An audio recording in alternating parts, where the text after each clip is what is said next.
This is an Alternerd reality podcast.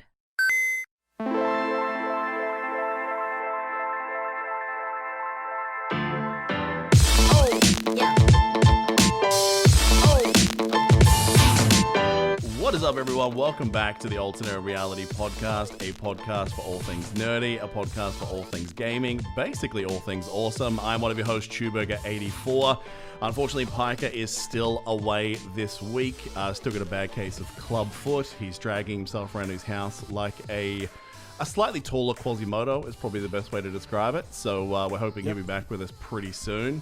But look, in the desert of crazy that 2020 has been, he is in fact the Rain Man. Welcome back to the podcast, Hebrew Hammer. How are you, buddy? The Rain Man? Is that, I mean, like, I feel like that's both a compliment and an insult. I don't know.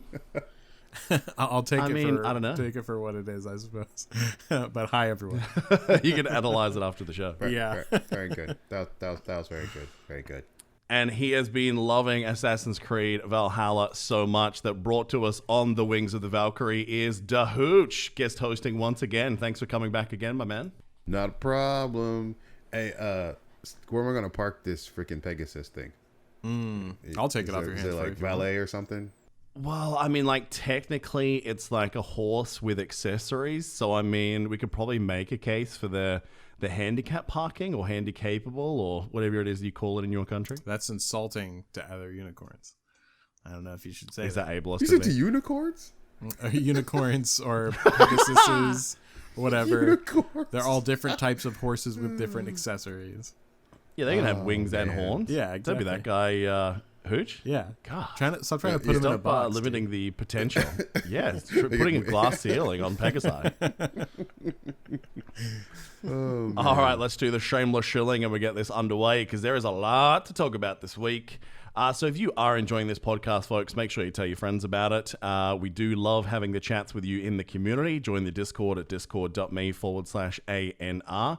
If you are enjoying what you're hearing and you really want to help the show, leave us a 5-star review over on iTunes. And if you do leave a text there, we will read it out in the show. And thank you very much to Bradders Chunks who did that this week.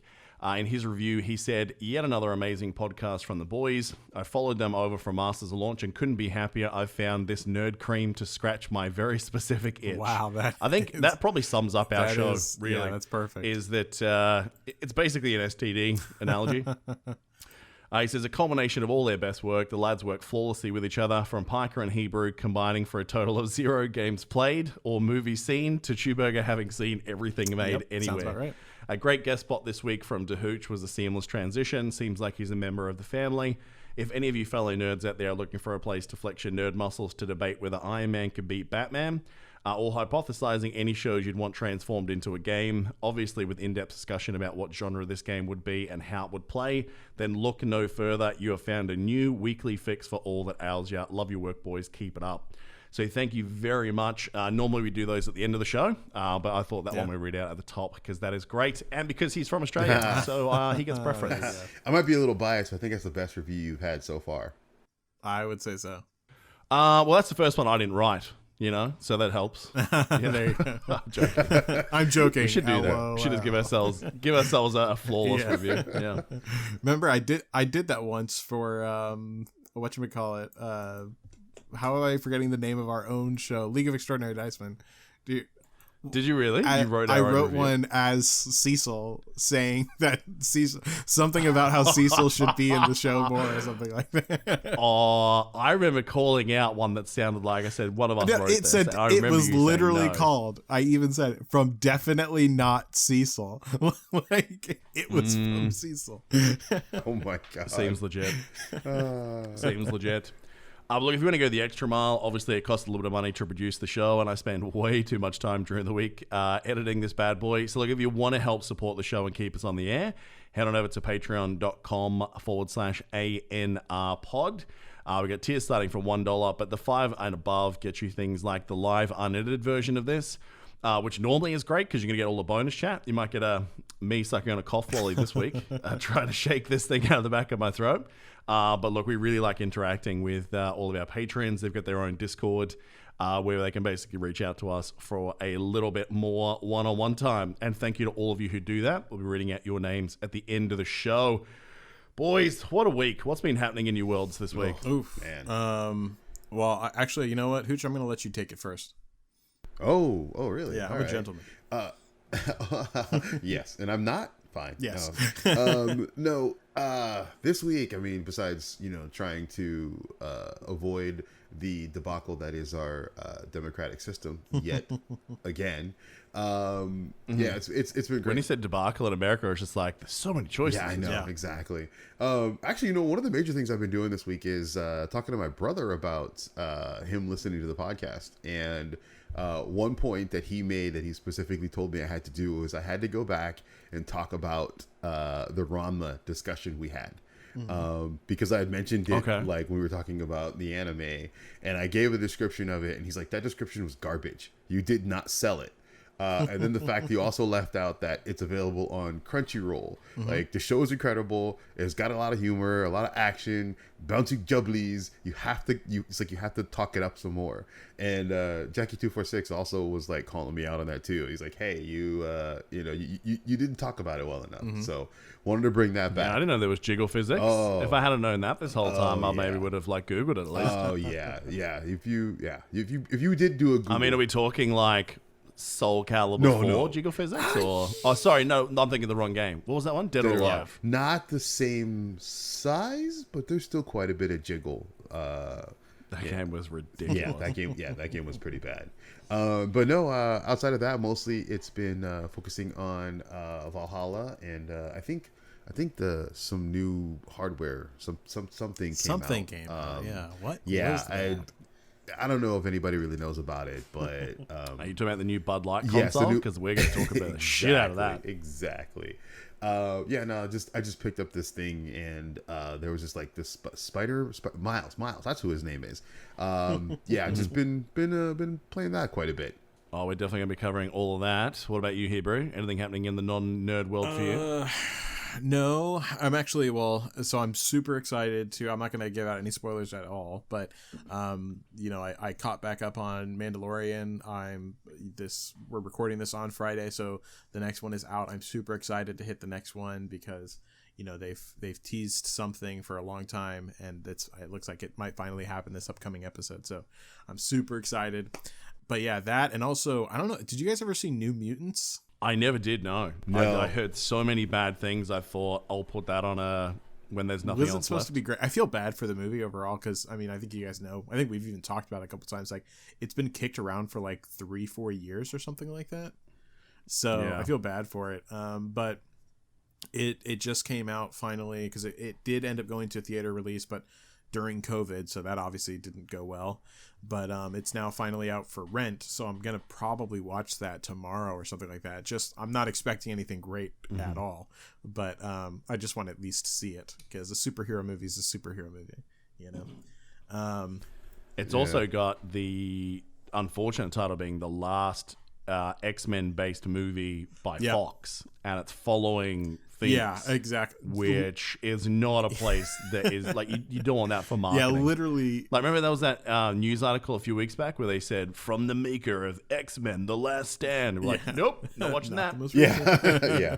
Like, but yeah, you need to sell that a little harder. That's why like this one is particularly unfortunate. Like this movie, just because it's had the shit kicked out of it so hard. Because it also got involved. Like it was owned by like Weinstein, by the Weinstein Company. And then it got kicked around because of that whenever they ended up dissolving that. So like who owned it then at that point, it was up in the air. So a whole bunch of stuff was going on with that movie. So I feel bad for it. But yeah, I'm definitely going to rent it. I'm excited to see that. And then, yeah, just been playing the shit out of my PS5 because I'm so excited about that. And of course, got the Genshin going. So yeah, that's pretty much it for me. Booms. So it's not often that laziness and stress can save a life, boys, but potentially that's what happened to me this week. So I got a text message just towards the end of October. Basically, my work life went a little bit crazy, and instead of going to the gym, which is about sort of 25, 30 minutes away, I was just sort of going and doing some more basic stuff just in our complex or just going for a walk or whatever. So I stopped seeing my PT. I said, look, I just need a little bit of time. Unfortunately, I had to keep canceling on it because, like, I'll get a text message at 5 a.m. going, hey, man, can you jump on a conference call? It's like, oh, God, fine. So anyway, I got a text message from her yesterday saying, I have COVID.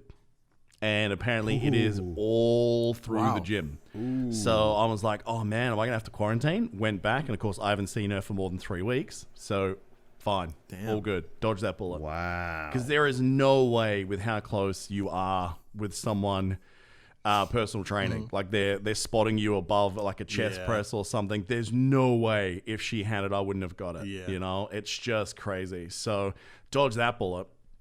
But boys, let me tell you about the joys of buying a new console here in Dubai.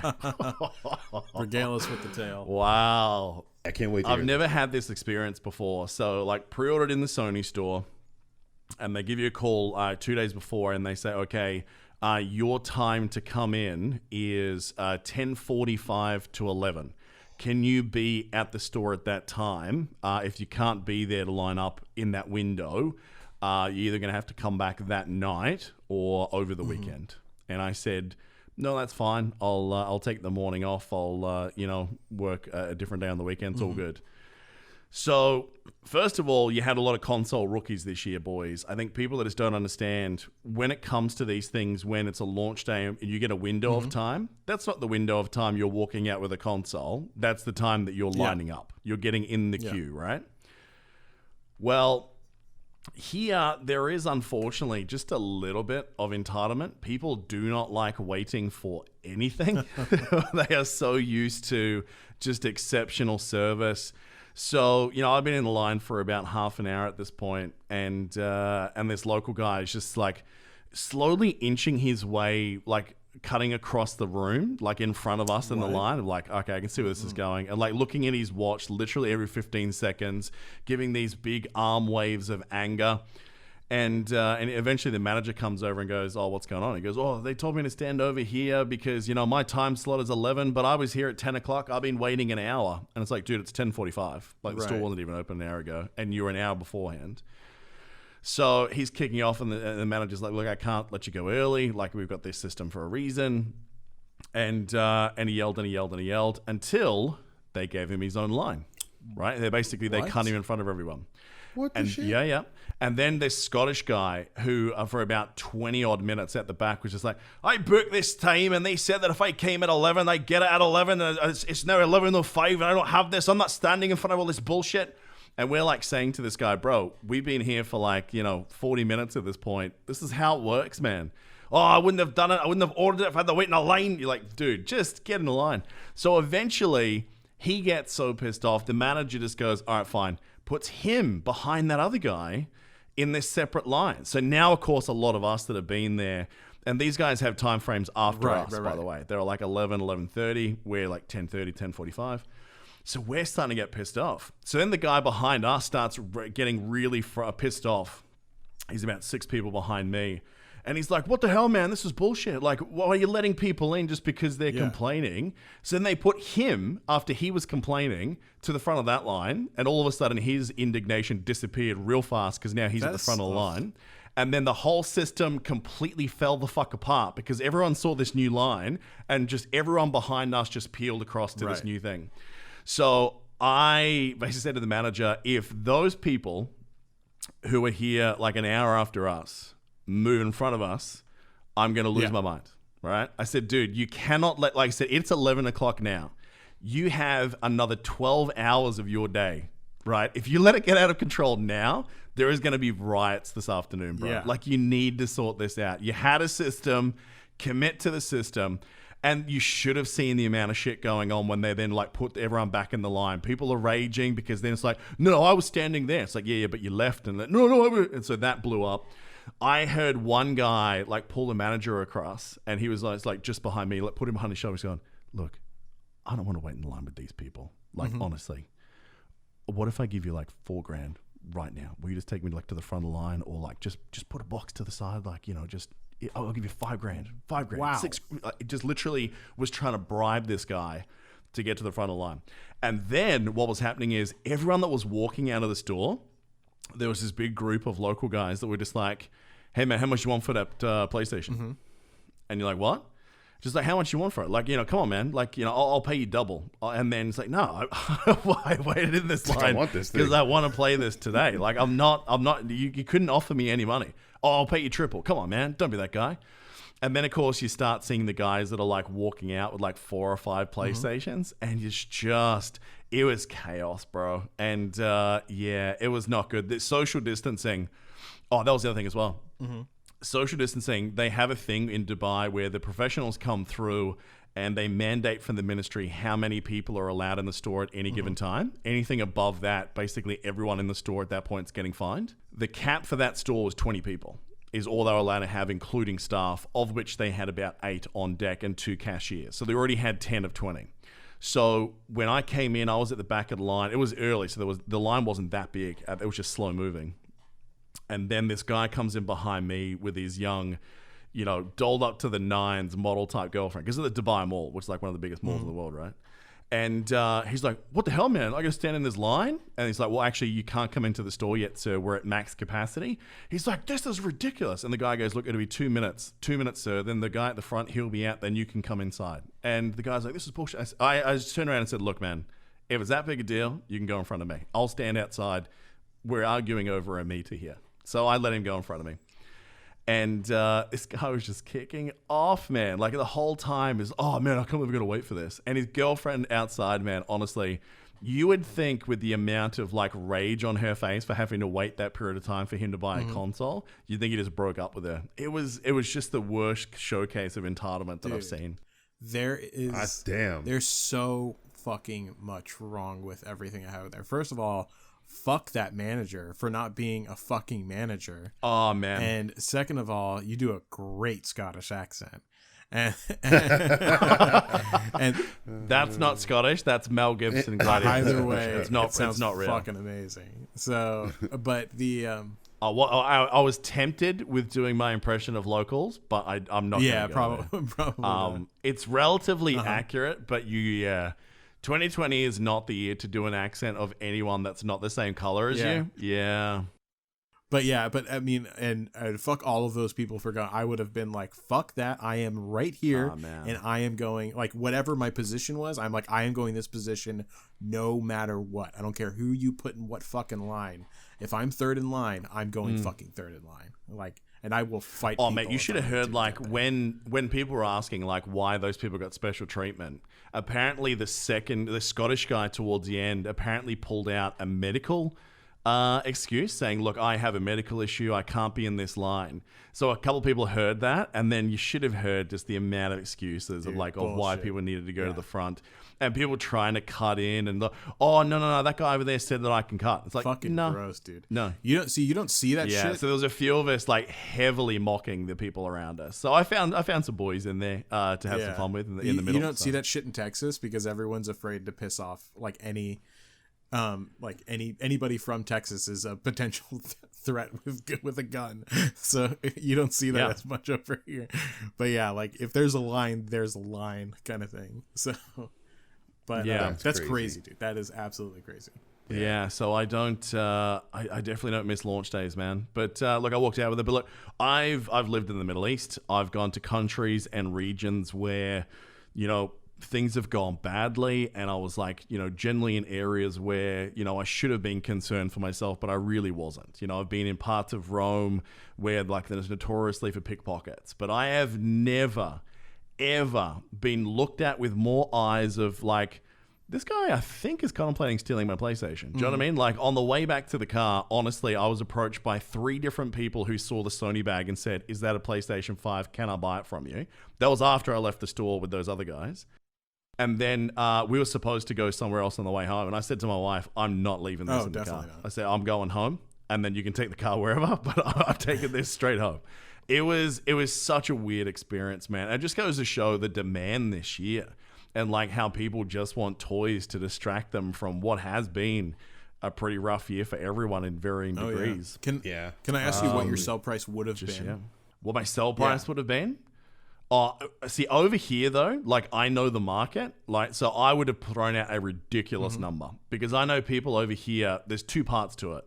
Number one, they want to be the first to get it. And number two, they'll be happy to brag about how much they overspent. So I would have thrown out 100 grand. All right.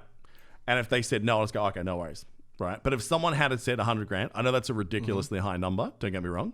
But honestly, if the right candidate in this country did it, and there's that much disposable income for some people, could have happened. So if someone offered you, I would have said 100,000 locals. That's about what for you guys, about 20 grand. Okay, well, yeah. So like if someone did offer you like 20 grand for it, or I'm sorry, let's even say like 10 grand for it, right? In US dollars, would you have done it? Oh, absolutely, okay, because then I could have gone out onto the ludicrous things, which was on our agenda points today anyway.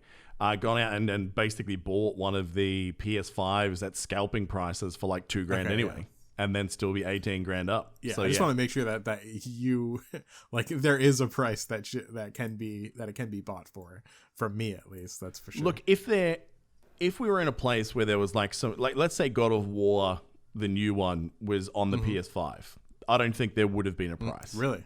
Right? But the fact that, as we talked about many times in recent weeks, with this console launch, there is really nothing like that. Like, there was no reason that you had to have it today other than the fact that you had to have it today, right? So, yeah, no, there definitely, this time around, there could have been a price. But, yeah, what they were offering of, like, the highest offer I got was triple the price. And I was like, that's not enough, my friend. No. I'm like, if somebody were to throw, 10 or 15 grand at me, I'd be like, I don't need to play Miles that bad. If someone offered me triple the price, I would have sold it to him. But it would have to be like in a safe place where I know this person wasn't going to try to rip me off. But you also have an Xbox on standby. That is, do you know what I mean? Like, you're in a very different situation to a lot of us. Exactly. You're like, and you just could have gone, maybe PS4 on Miles is not too bad. Yeah. So we're there. Let's go with it. So how are we finding our new console, boys? We won't go into the games yet, but what's your first impressions of the PS5? For me, I really like I mentioned this before, but it's big. It's a big boy console. Like you guys know now, it's big. And I got the can I say, like, when I unboxed it, because of the way you described it last week, I was thinking it was going to be bigger than my Alienware PC. Like, with how much you'd hyped it, I was like, oh my God, man, like, where am I going to put this? The shelving system I've got's not going to be enough. Like, what am I going to do? Got it out of the box, and I'm like, bro, it's big for a console, but it's not that big for nerd devices. Well, you saw the picture that I sent you, right? Where I have it standing up, and then you can see my PS4 Pro, which is big in itself. Like, next to it, not like a vertical stand, but it's in the picture. So there's a comparison. Yeah. It's quite a bit bigger. PS5 is way bigger. Yeah, I think I'm still, like, whenever I see it, I'm still shocked by the size of it. But that's comparing it to that, because remember that, like, the Xbox, the previous one, the Xbox One X, whatever it was called, that one is not that much wider than that, because that one lying down on its side or standing up was a lot wider than the PS4 Pro anyway. I've never seen that. I never had that one, so I guess I haven't been able to compare it to that. But like for me, it was large, and not to mention I had like the Xbox right next to it that I had.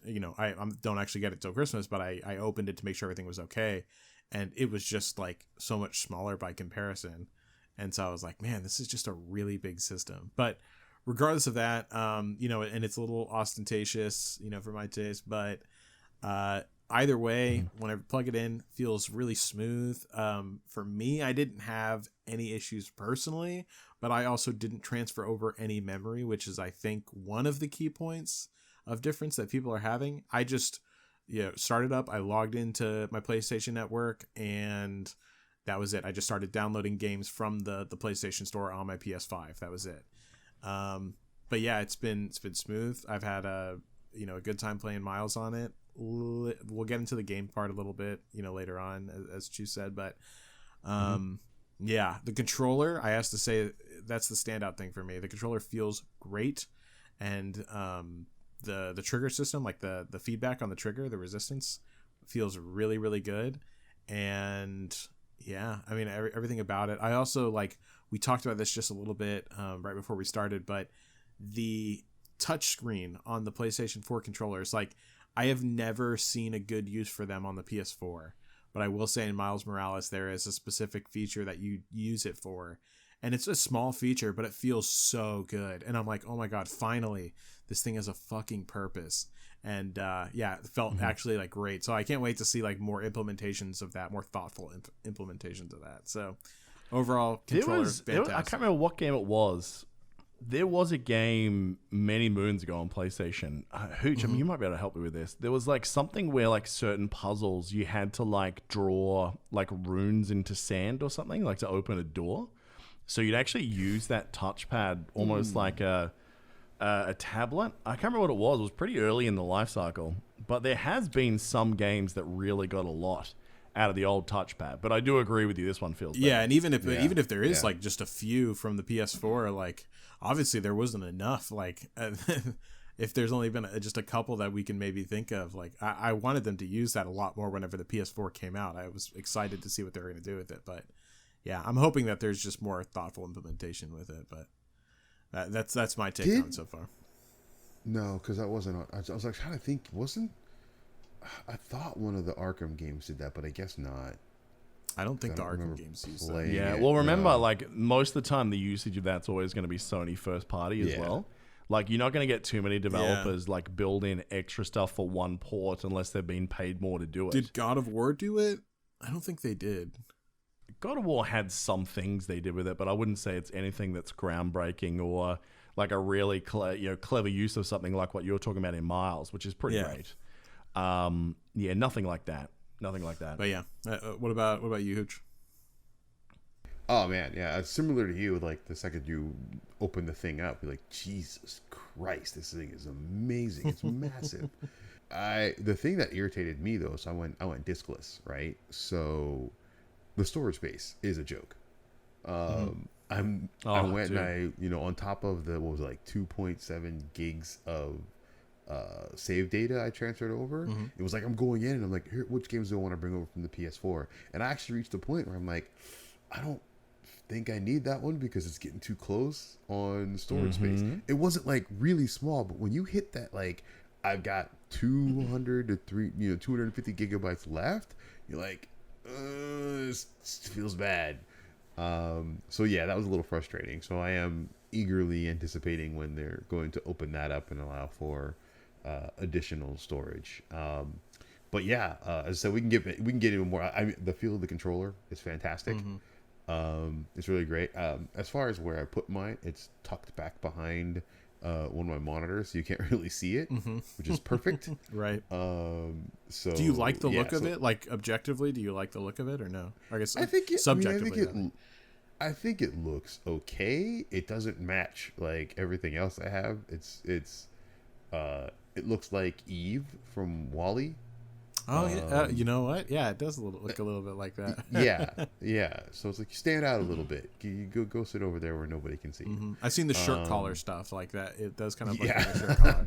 popping the collar there. But yeah, I mean, again, it's like the controller feel is great. I do want to see more games use that center swipe touchpad thing.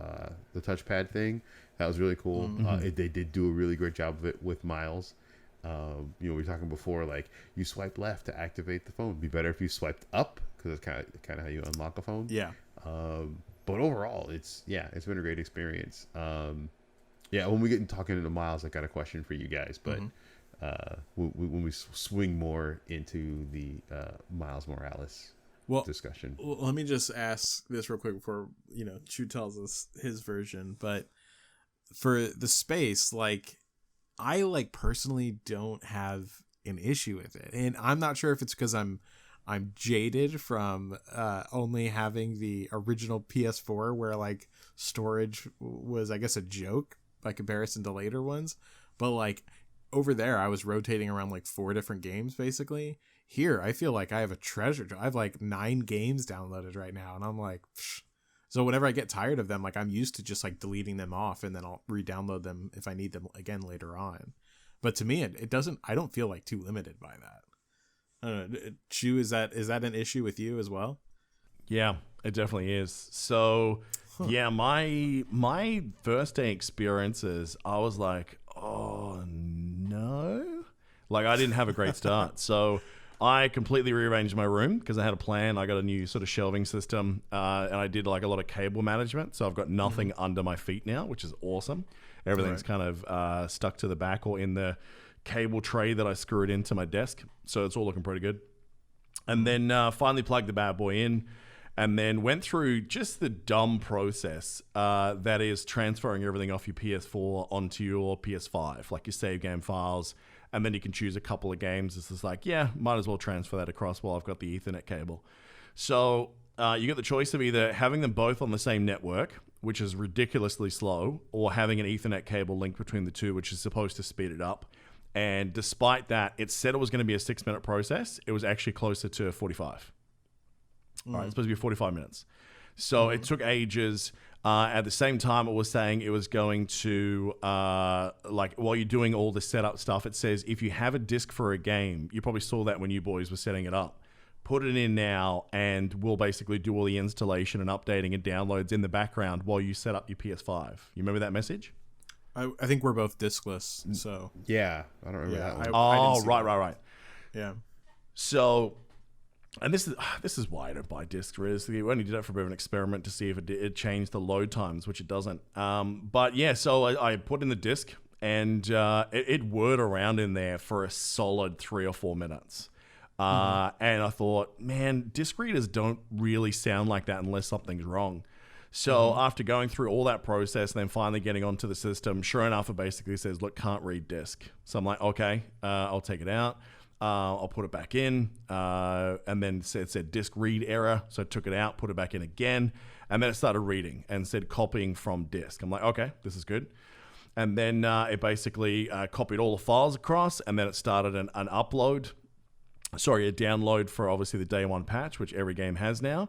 And it got about 75% of the way through that, and then said couldn't complete the installation, and basically the files were corrupted. So I've seen quite a few people online that when they get to that point, I was lucky that mine didn't freeze at that point, which happened to a lot of people who had to do like hard resets of the PS5 and actually reinstall to factory defaults to get rid of it. So I also had that afternoon, once I did finally get everything up and running, I did have to delete some stuff because I was so close to storage capacity anyway before I installed Miles. But I had one issue where the audio disappeared from the console completely, where basically there was nothing coming through the TV. I plugged in headphones just to make sure it wasn't the television, but no, it was definitely the PS5. It wasn't the HDMI cables. Like I swapped everything out. The audio just stopped. So I was like, okay, well, that's obviously weird.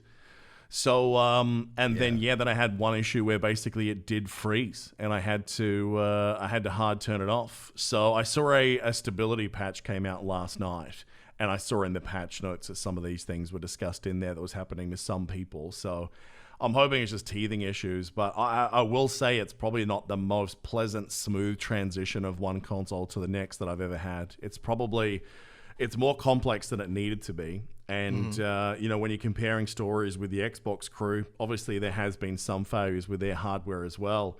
But the seamlessness of going from one console to the next and just copy-paste from current series to next gen, Sony definitely lost this battle. They definitely did. This is the first time that you've been able to do that, though, right? Directly go from one console to the next and save all of your data and, like, your game files. For Sony, yes, but not for Xbox. From the previous Xbox to this one, there was a lot of stuff you could carry over because they had a lot of compatibility with being able to play stuff from the last generation, whereas Sony kind of took a little bit longer to get into that game, remember? Yeah, I remember, because you had to sort of have specific titles.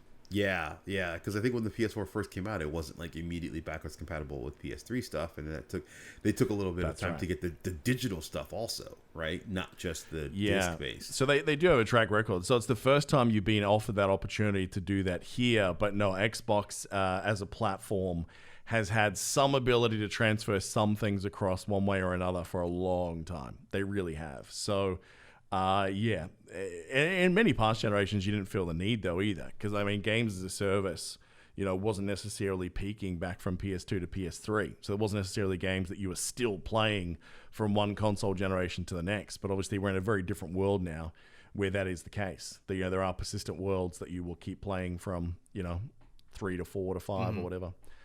So yeah, it wasn't as smooth as I would like. The new interface, obviously some of the changes with buttons as well. Like, it's been such an established thing. I'm so used to just pushing down, holding that PlayStation button, and then immediately being able to turn it off within a second or two. Yeah. And I actually was like, because I was looking for that, I was like, shit, where do I do this? And I had to go looking for it. So it is slightly longer to turn your PlayStation off or onto rest mode as well. So, but as a home page, I mean, it looks slick, it feels good. The controller, as you said, Hebrew, is great. Good news there as well. I just saw that Steam and a few other of the PC brigade are upgrading their ability to work with that controller as well. So that's probably going to become my controller for everything. So I'm really excited about that because it is really comfy. Did you guys know you can also use it on the Switch? Because I think you mentioned that before, right? So yeah, you got to get an adapter for it, but that's what I was saying on last week's show, that you absolutely can play it. So I am going to use this on everything I have because I really like the feel of it. It's a little bit weightier because I had one of the Razer controllers for the PS4. It was hardwired, was the main pain in the dick with it, but it had a really good weight, feel, and haptic feedback on it.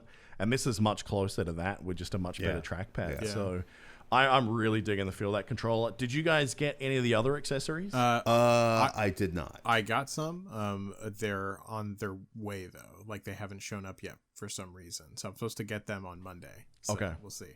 Oh, wait. I guess my headset counts. Yeah, you've had your headset for a while. Yes. I'm getting the headset. I've had the headphones for a while. Another controller and the charger port for the controllers. Yes. That's exactly what I bought too. Then there we go. Yeah, Yeah, so I had to go I went to a few stores where they weren't selling the PS5, like theirs hadn't come in yet, but because I knew they'd have accessories. So that was the only place I could find with the dual charging station. What I didn't realize about that is that it requires direct-to-wall power. It's not a USB hub. Oh. So you do have to plug it in separately, which I was really surprised by. So they use it as a selling point of, well, it frees up USB ports on your PlayStation. But it's like, what am I going to use those ports for anyway if it's not to charge? I feel like that was them just looking for a positive, like trying to figure out how they can spin that positively. I'm guessing because the power draw on these controllers, because they do have a bit of stuff in them, is probably a bit more. So having two going at the same time, you just need a separate AC. So the way they slid in, they're a little bit fiddly, like where you basically put them in the cowboy position and then you slide them down. But it looks good. Like, I mean, the aesthetic of it is like a little mini PS5 sitting next to it. I'll post some photos on the Discord so people can see. Yeah. So that's not too bad. But Hooch, you undersold that headset to me. I think for $100 headset, it's very impressive for the PS5. I think the problem I have wasn't that it was like, not that it wasn't impressive. It's I've had the Astros for so many years that are so good. So anything else I listen to just doesn't compare. And I'm actually glad that you feel I undersold them, because I was a little concerned. I was like, oh my God, I don't want to steer them wrong, but I mean, they sound really good. Yeah. But I want to be clear here for the price. Because, I mean, you're right. You get an A50 on your head, like you're living the dream. But we're talking like triple the price to get those bad boys. You know, whereas these Sony ones, look, if you're gaming on multiple platforms, like if you're doing PC at the same time, or, you know, even like mobile porting or Switch or and PS5, don't get these. All right. But if it's only PS5 you want this for, the way they interface, the battery life, the sound quality, the range, I think for the price, they're absolutely fine. I really do. Like, if you only want a one headset just for your couch headset, I think this does well. I haven't tested the mic yet. We'll have to jump into a multiplayer game this week, boys, and see how that goes once we've all got ours. But for the sound quality, I was pretty surprised. And for comfort as well, I was really worried, especially after I talked to you as well, Hooch, because I was literally standing in queue, Hebrew, texting him going, should I buy any of the accessories? Like, they do have some in stock. And we were only just talking the day before about how the Steel series looked much better. Even one of the Razors looked much suited with the new 3D specs on those as well. But the ear comfort, because ear comfort for me, because I do have pretty big ears, is headphones for me are pretty bad. Like the Logitechs that I had before I just started using studio headphones for podcasting and gaming, I always used to get like really sore ears, just because they're massive and they don't really fit inside much.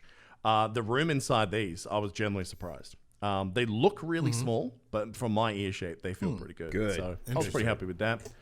I got the media remote. I definitely, it's relatively cheap. It was sort of like I bought the other thing, so they almost threw it in. I don't recommend buying that. It's fiddly to connect it. The buttons aren't always as responsive as you'd like them to be. Like, it's good that if I just leave it here and the missus wants to come in this room when I'm not around just to watch TV using it, because it does have the apps built in. It's a great way for her just to go from app to app without, messing with all the other stuff on a Sony. But I will say that it's for something that's native for the PlayStation platform, the steps you have to go through to install it and how unresponsive some of the button presses are, generally disappointed in the performance of that. So other accessories are pretty great, but that one I'd probably skip. Which most is it a PS5 only, or is it a universal as well? Yeah, PS5 only. No, it's PS5 only. Yeah, I wouldn't get it. It's like that remote that the Xbox 360 had, right? That media type remote that was only for the Xbox 360. Oh, mate, media remotes have been around since PS2 and Xbox OG. There was especially Microsoft. They've always had for every console they've ever done. I want a universal that includes the system. Like, that's what I want. They're pretty problematic, the old Universal ones, though, because you push a button, they're like 4 different things go off. I mean, like the Universal one that I have right now is great, but like you just can't couple consoles with it. If I could find one that coupled consoles, I'd be very happy. So, all in all, love the interface, love some of the UI upgrades. It's going to take a little bit of time to get used to some of those changes, just because of the muscle memory of so many years of Sonying. But I certainly think that it's going to be a little while before we're seeing peak performance. That's for sure. Yeah, absolutely. The other thing as well, and this was really surprising, when I first put in Miles last night, I was super disappointed with the graphics. And I was like, something's wrong here, because everyone's telling me how amazing it looks. I'm like, what is this? Like, I have the PS5, I have one of the new TVs that's optimized for PS5. Well, technically, so it's optimized for it, but true Sony form, they delayed the firmware patch that allows me to get 120 frames on this TV for another 2 weeks. So I'm real pissed off that 2.1 wasn't ready on the launch of this. That seems like such a bad choice, but anyway, it is what it is. So basically, with these newer TVs, they're almost like your computer monitor setups now, where you actually want to go through and fine-tune like contrast, gamma, this shading texture on, this one off. Like, you actually want to go through. So the game looked very PS4-ish, and I mean early PS4-ish. I'm like, what is going on? So I went into the TV. I had a look on some settings online and basically copy-pasted the recommended. There's like a great guide out there from CNET or someone where they said, turn all these things on and these ones off, and it'll optimize for your console. So whatever console you've got, just check, which TV you've got. Just check online and see if there's a guide, folks, because the difference between those settings on or off on my television was just oceans of difference. Like, now it probably, like, I look at that and just go, this makes my high-end Alienware computer look basic. Like, the graphics difference was insane, really insane. And one hot tip as well, boys, if you're concerned about storage, have you heard about the trophy auto default? No. Yeah, this is a big deal. You want to go into your settings, folks, if you've got a PS5 and you're concerned about storage space. You want to go into trophies, like, so broadcasting, I think somewhere in settings, and go into trophies. What it does when you get an achievement, Hebrew, is it records a screenshot and like a 15 to 20 second video of what was happening at the time when the achievement went off. Okay. Automatically. And then just basically loads that up in your storage. That's dumb. So there's a lot of unnecessary... It's really dumb that that's default. Yeah. So, I mean, like, for like someone who just wants to like post out as a content creator on YouTube, I think it'd be pretty handy for folks like that, or just throw something out on your Twitter to say, hey man, look at this, But for the way that storage is so limited now, and the pure size of a lot of these games, like, I think Destiny 2, not even updated to the latest versions, already like 95 gig. Jeez. So, I mean, we're talking... What's that? Nearly a sixth of your hard drive gone from that one game. And there are games larger than that. Like in Modern Warfare, I've heard it's just an absolute beast in regards to how much space that takes up these days. Like, well in excess of 150 to 200 gig. It's just crazy. So, Yeah, it's interesting. And then you're seeing reports as well from developers of like, because everyone wants to obviously put their PS5 through the paces. So it's just like, oh, what can I do to get 120 frames out of this? What games are compatible? And the list is very, very small. Yeah. And I really didn't understand why, because there is quite a few on Xbox that do have 120. It was actually the Rocket League developers that came out this week and said, look, on Xbox, taking something from 60 frames to 120, it's a simple patch. But the way that this Sony ecosystem works, we would have to do like a full new build to be able to make that happen. And we're not going to do that right now. We just don't have the time or the desire to do so for the sake of, another 60 frames for quite an old game. So it looks like, Sony is just getting their pants kicked, really. And I think obviously Miles is probably saving that launch experience. Mm-hmm. I haven't played Demon's Souls or Godfall yet. Either of you boys played any of those? I was going to get Godfall until I saw the reviews for it, and I just heard that it was just one of the most mediocre games you're ever going to play. So I would disappointed. That's a lot harsher than I've read. Yeah, I've read that the loot system's quite bad, but the combat's slick and it looks gorgeous. So, but when these so this is what I want to ask you guys about pricing. How much are the new games for you in the PlayStation 60, Store? Are they 60 or 70? They're $69.99 for some, and then I'm not sure if there's any that are 60, but I know Miles was 50. It was $49.99. Yeah. So it sounds like it's anywhere between 50 for a smaller game, and then up to 70 for it. Because whatever you call it, Godfall. When I was looking at getting it, I saw that it was $69.99. Because we knew there was discussions being had before next gen that a lot of these companies were like, all right, it's a new generation. Games are more expensive than ever before to produce. We need to start bringing the pricing up, right? And everyone was saying that, you're going to see more next-gen exclusive games get that $10 price increase. But it seems like just everything now for the PS5 version is just instantly more expensive when some of the features aren't even necessarily guaranteed to be in there, which is very intriguing to me. And Australians, as per usual, we are getting fucked in the ass with the conversion rates as well. So I had a look. So for Godfall, that works out to $115 Australian. Sorry, $115. Yeah, Australian for the base game, not the special edition, the base game, which works out to about $84 US. Wow, that's Demon's Souls is another $10 on top of that. That's crazy. Yeah, crazy. That's pretty absurd. Yep. Especially the Demon's Souls rework. Like, I understand a lot of work went into making that like really impressive for the next generation. But technically, it is a re-released older game. Yeah. Like, to have that as the most expensive game currently on the store as a base game is madness. I agree with that 100%. But yeah, I'm kind of tired of playing the Australia tax, to be honest. So that's why, like, having the flexibility on discs here, like, I can mess around a lot more, and I can just basically go in, and it's amazing how much cheaper it is here. Like, I think it was like $89 Australian equivalent is what I picked up Spider-Man for in the store. It was around, I think, $95 if I wanted to buy Demon's Souls, which I probably should have done while I was there, because I didn't think the store would be that much more expensive. It's actually stupid, to be honest. Yeah. So yeah, this Australia tax is just bullshit. Like, I still don't understand the justification. It is a digital platform. It's not like they're having to ship it to Australia, right? Yes, there's like a 10% GST, but every country has fucking tax. It's just a bullshit excuse. Like, they wonder why Australians are notoriously a nation of digital pirates. This is why. Because companies have been fucking us for decades. Like, even in the age of like downloaded music. For you guys who are telling us your stories about, oh yeah, it's like a 50-cent track. And we're like, $4? Fuck you. It just made no sense. So I think that's concerning, and I think it's going to push a lot of people off. And especially when, let's not do a 20-minute chat about this again, but just the sheer value of all these passes around now. Yeah, absolutely. It pushes you away from like buying a game day one when they're so expensive. And the problem is Sony doesn't have a strong case here. They've got the PS Plus connection, which gives you older games. But unless they start adding in new games, man, like there's a lot more incentive to go and play your pass on your Xbox or on your PC. Or Ubisoft is only on the PC.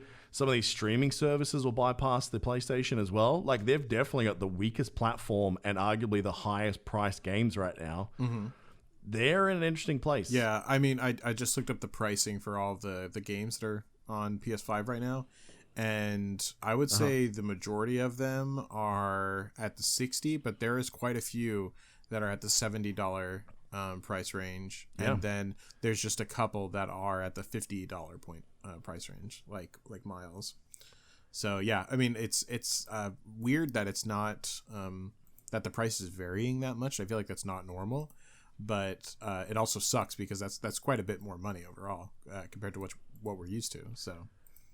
And especially for you. Well, we knew it was potentially going to happen, right? Because they were talking about this beforehand. We knew that they were contemplating that price increase for the new games because they've wanted a way to justify a price increase for a long time. Right. And a new gen console obviously gives you that chance. But it sets the tone for the generation. It sets the tone for the whole thing. So, Xbox is going to Game Pass and value. Sony's going, yeah, you're going to buy our games. They're doing that old school, arrogant Sony approach. And they better hope that we don't get some of their first parties like pull a BioWare or pull a Blizzard where they become like, oh man, I love this title, I love this exclusive, and then they turn a dog shit. Because if that happens, they could have a tough generation. I think for sure. Right now it's turning into PlayStation is very much Blockbuster and Xbox is kind of going more Netflix. And like we're at the tipping point now where we're starting to see the downfall of why Blockbuster no longer works compared to Netflix. So... Yeah. I mean, don't get me wrong. As I said, the controller I still prefer over the Xbox. I think the interface and the slickness and the interactiveness with a lot of things like Spotify in the background as well. Like, there's a lot of things about the PS5 that are great. Like, don't get me wrong. It's still a great console. But you have to compare it to what's coming out at the same time. Compare it to games. And the reality is their approach is very archaic while everyone else is moving around. I think that's where your Blockbuster analogy kicks in. I mean, they've certainly got time to turn it around. I think that if their first title exclusives are very, very good and very, very strong, they'll be fine. But, when consoles are hard to come by and they're so expensive now as well, and you can only get one, the PlayStation case is getting a little bit weaker week to week. Yeah, as far as like... I mean, I think Sorry, go ahead. I was like, I think I'd be really upset if I didn't have the Game Pass. Right, like you said, like I would have been like, God dang, I should have bought it. Yeah, if I didn't have it on the PC, I was like, damn it, I should have bought an Xbox. Like, but because I have that luxury of having the Game Pass and and obviously Ubisoft Connect, and then I can get the PS5. Like, I got the best of everything. So yeah, but I could see how the point you're making is that like when it comes to a 1-to-1 comparison, Xbox is winning. When it's all encompassing, like that's when it definitely starts to take the lead. As far as system to system is concerned, like I don't think there's too much of a difference, but yeah, it's very much that. And I it's just a matter of time until I think that they have the foundation for making they can use PS Now and evolve on that system to try to do a streaming service themselves, and make that work. They have the foundation for it, so they just need to really like amp it up and actually start investing in it like what Xbox obviously did, but time will tell. It looks like right now Xbox is winning. Let's hope that PlayStation kicks it up a notch just to become even. Like, I don't really want PlayStation to win over Xbox or vice versa. I just want them both to be good options. Yeah, I want them both. I mean, they're both good options because you may have to play most of the games on them, right? Yeah. I mean, as far as price efficiency, kind of. For sure. They both need to keep pushing each other because then we win. True. Absolutely. All right. So consoles experiences have been pretty mixed bag out there. Let's talk about Miles Morales. So I know you boys have been playing a hell of a lot of that. Hebrew's actually finished it. So let's pass this one to you. Yeah. So Miles Morales, I thought it was absolutely fantastic. The graphics look great. The only complaint about the graphics, I will say, the hair's not there. Like it's still... that hair physics, it needs to be fixed. He's in a suit most of the time. I know, and that's why it's so good, is because you don't have to worry about it most of the time. But when that hair comes out, let me tell you. And it's not his as much as other characters. Thank you. That's what I was going to say. Miles's hair is on point. Yeah, I 100% agree. But because there's not a lot going on there. You know what I mean? But do you know how hard it is to get a black person's hair to look good in a game? I mean, when he's on the subway, I more mean like it's stationary. He's got that nice fade. I mean like it's stationary though. Like whenever you get to people with like longer hair, that's whenever it really shows how difficult it is. Graphically. Yeah. Hey, maybe everyone in these universes has split ends. Maybe that's like, maybe they're so busy they don't have time to shampoo and conditioner. My God. I think the problem is you have to render like every strand, and it's just really hard I have to no do that. doubt that it's obviously like one of the biggest challenges, even though it's a minute thing. Like it's obviously one of the biggest challenges because no one's really been able to nail it. So I think it is more of just a limitation of our ability at this point. But anyways, I don't want to let that detract from anything because it's very small. Aquaman would disagree with you. True that. But it's very small overall, so like it's no problem realistically. It's okay. But it looks fantastic. I can still tell like it's early PS5, so like I know that the graphics are going to evolve from this point, but this as a standard for me is good. Like I don't want anything worse than this, certainly on this platform. Whenever I booted this up as a comparison to AC, I was pleasantly surprised. So, yeah, the game itself, though, amazing. I have heard complaints that it is shorter. It costs, it was priced lower as well. So I guess that's why, because it was a bit less of a game overall as far as play experience. But the narrative, predictable, but yet still like very, very entertaining. And surprisingly emotional as well. So it'll grip you. The guy that did the voice for Miles, at first, I did not like it. After playing it a bit, I fucking loved him. He did such a good job. Like, it was crazy. So, like, I was really, really excited. I can't wait for expansions to come out for this because it was just so cool playing it. Gameplay was amazing, very similar in a lot of ways for the other Spider-Man game from PS4, but it felt really good. It was refreshed. It was really funny as well. There was a lot of comedy in there, and it was well done.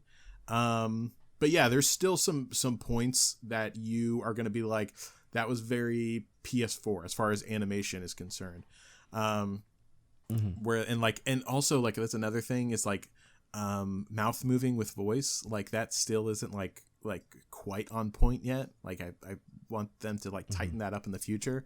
But like I said, having this as a base, I'm just really excited to see where things go from here in the future of this console. But yeah, really, really solid game. It is a must play 100% for me.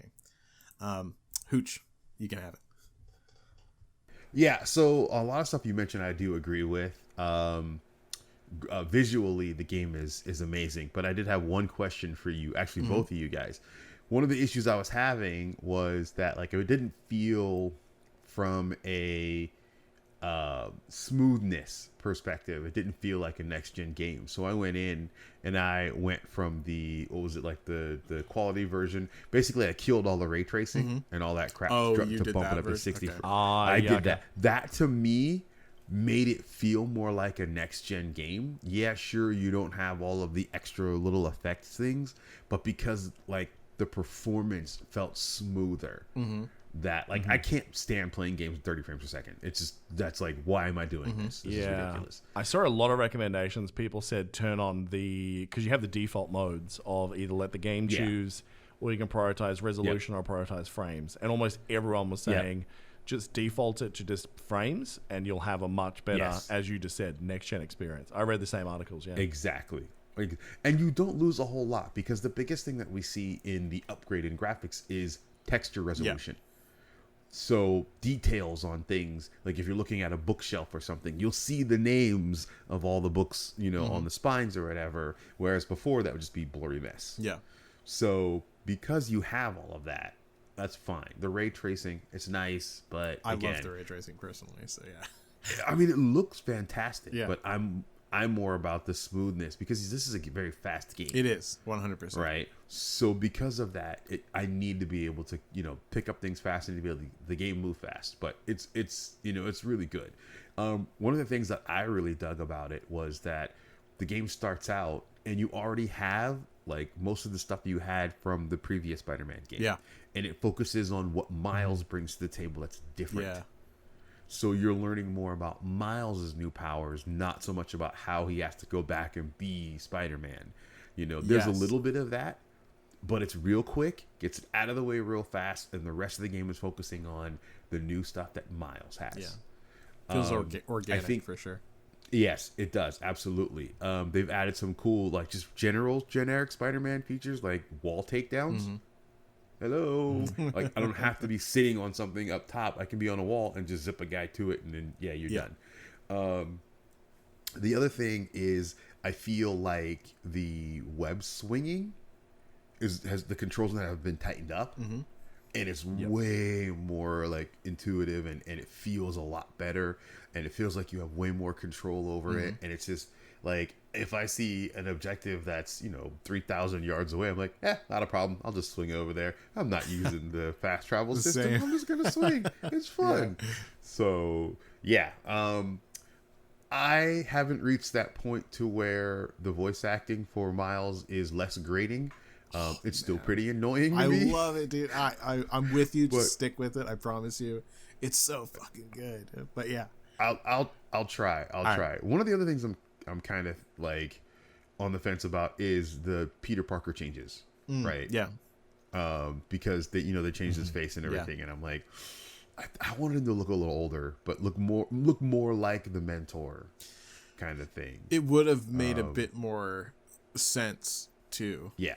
Like that was we talked about that a little bit beforehand, but I agree with you on there. It's not like from what you and I know at this point, like it's not a big deal in the slightest bit as far as like story, but it doesn't have any impact on the story really. I mean, but still it's one of those things where you're like, when there is that interaction, you're like, they almost look like they could be classmates. I agree.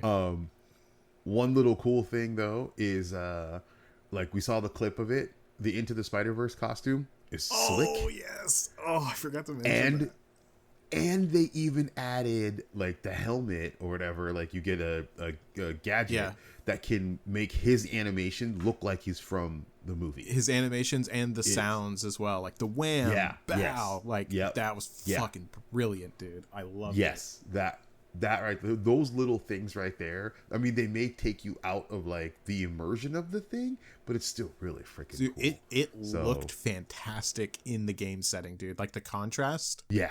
Oh, beautiful, dude. So well done. So, but I mean, I kind of agree with you. Overall, it's a great game. I'm glad I'm playing it.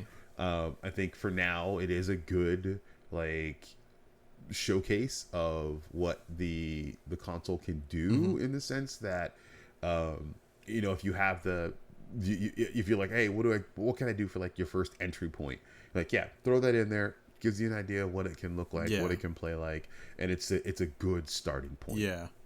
I also want to mention too real quick, just because this threw me for a loop at the beginning, and it actually kind of tacks back to something that you said, Shu, earlier, but make sure that you do check your if it feels off, make sure that you check your video settings to make sure what your output is on your TV, because one thing that I came across which was an issue for me, that it wasn't playing at 4K, was apparently, and it's apparently an issue for a lot of TVs, if you don't have it like in a particular port, HDMI port, sometimes it does not work with 4K at 60 or 120 depending on what you have. So you have to make sure you're in the right port, A, and then B, sometimes specific TVs require you to go on and enable settings specifically for that HDMI port. So if you feel like you're not getting that output, make sure you definitely check that on your PlayStation settings. Yeah, it's a good point. I actually did some of those things yesterday. So that was on the big checklist. There's some great guides out for these things online at the moment. We might even throw some of those straight into our Discord channels, actually, just because I think they are really helpful, and a lot of people may not be realizing that, they do have some gated performance right now. So it's a very good point. And the games themselves too. I think this is one thing in this generation we're going to have to do, is each game is actually tweak the settings based on the experience you want. We've never really had to do that for console. PC players, we've been doing this forever. Like, this is part and parcel of having things like ray tracing or VSync or whatever. Right. But now that we have this, it's something that console users are going to have to get more used to. Yeah, I forgot that was a setting until Hooch brought it up earlier, because I heard that in a review, but I'm not used to it because I don't PC game. And so I'm like, oh shit, I never even thought to switch that over to see what it felt like. But yeah. Literally, one of the first things I do whenever I pick up a game on PC is I go, what settings do they have? I'm like, I'm not playing the game. I want to find out how I can tweak the game. Yeah. So. Yeah, exactly. So I think you guys did a pretty good job of wrapping it up. I'm obviously well behind you guys at the moment. But that was probably my standout thing, is that when you played the first Spider-Man for a while, obviously you played him at like fully unlocked with all abilities and whatnot, and the combat can feel quite slick. So it is a little bit jarring going back that the early combat is a little bit clunkier than the OG Spider-Man, but it's not as bad. It certainly feels much more fluid than Valhalla, for example, or Watch Dogs, definitely. But the swinging around, like Hooch said, the fact that you can turn on a dime now while you're swinging, it feels so much better. Yes. Because that was one of the things that pissed me off so much about the Peter Parker version on PS4, is that like when you had to something goes, oh, there's a crime to your right. Like you basically start turning, and it's like trying to take a semi-trailer and trying to take it around the corner last minute. It's not going to work. It just this long sweeping arc, and you're like, bro, that doesn't feel like Spider-Man. It feels like you should be able to react and pivot. Like now you just basically push right on that analog, and he'll cut 90 degrees. That feels really good. I think the traversal for Miles is much, much, much better than the old one. Combat so far, I think this is because of abilities that haven't been unopened yet. But it does feel a little bit clunkier than the last game. So I think if you hadn't played the first Spider-Man for a long while, maybe you don't have that experience. But because I sunk a lot of hours in, for me, it's very noticeable. Like I'm reaching for muscle memory. I'm going, bro, what is this? That should have been hit this guy, do this, spin this, grab that guy, throw him in a circle, blah, blah, blah. But just wasn't there. So look, enjoying the crap out of that. Now, we've also been sinking a lot of time, Hooch, into Valhalla. Do you have anything to add to that conversation from last week? Oh, yeah. So, I still haven't... Ejaculate, apparently. Yeah, exactly. Right. So what I did this week is I know I swore I was going to push the storyline a little bit, and I did, just a little, but then I wound up, as you said, you bought one of the maps, right? I got one of the maps for the abilities. So then I went on this trek. I'm like, I'm going to find all the damn abilities in this game. I haven't finished it yet because there's just so freaking many of them, and then you can find them all twice. So it's but I mean that in and of itself has just been amazing to go to all the different areas, and then just see all the scenery, all the different like quests that you just stumble upon that are out in the world, including dudes that I have to kill for contracts. Random quests like going on a mushroom trip when I went back to my my main area. It was great. But like you were saying before, combat is literally hit or miss, right? With one-handed weapons and bows and stuff like that, it's a much easier system to deal with. But when you start using those like two-handed weapons, because I have the dual wielding talent, it's just you can find yourself just wailing and whiffing and missing, and it can get pretty cool. It can be pretty bad, I mean. But one good equalizer I found is the Valkyrie dive ability, and the harpoon. Those are pretty good too. I just recently picked up the kick ability as well. That one's actually pretty awesome. But again, like the combat when it's on, it feels so like visceral and just like. You get the crunches and the squishes, and it's pretty cool. I do think sometimes though the climbing can get a little too, I guess, like it doesn't quite know what you're going to do or what you want to do, so it guesses poorly. Pathfinding in Assassin's Creed games, especially early patches, has, in my opinion, for a game that kind of redefined climbing in games, has always been one of the worst at it. Like, Tomb Raider traversal was always slick. But then you look at this, and I mean the modern Tomb Raider remakes, I should say, from Hebrew's favorite developer. But, I don't know what it is about AC, with how integral it is. It's so clunky. But even the combat traversal, mate, like you're like, all right, I'm going to attack this guy. And then your guy goes, oh, and just cuts off like 30 degrees in the wrong direction. Yeah. Just whiffs everything. You're like, bro, what the hell? I still maintain the combat system is pretty jank in this game. And it does get better with certain abilities. Like, you're definitely right. And with the right play styles, you can punch so far up above your power level that it's crazy with the right abilities. But it also, to me, highlights there are a couple of abilities that are way overpowered and can make parts of the game an absolute joke. Absolutely. With how easy it is. I still don't... it's either the ability or a lot of times it's like the talents that you can pick up. So the abilities combined with the talents are what make things like absolutely insane. Like, I found a talent where you can run along, pick up a discarded weapon, and hurl it at somebody. That part is pretty cool. Yeah. There's also a talent where if you time it right, you can grab a projectile and fling it back to the person who threw it at you.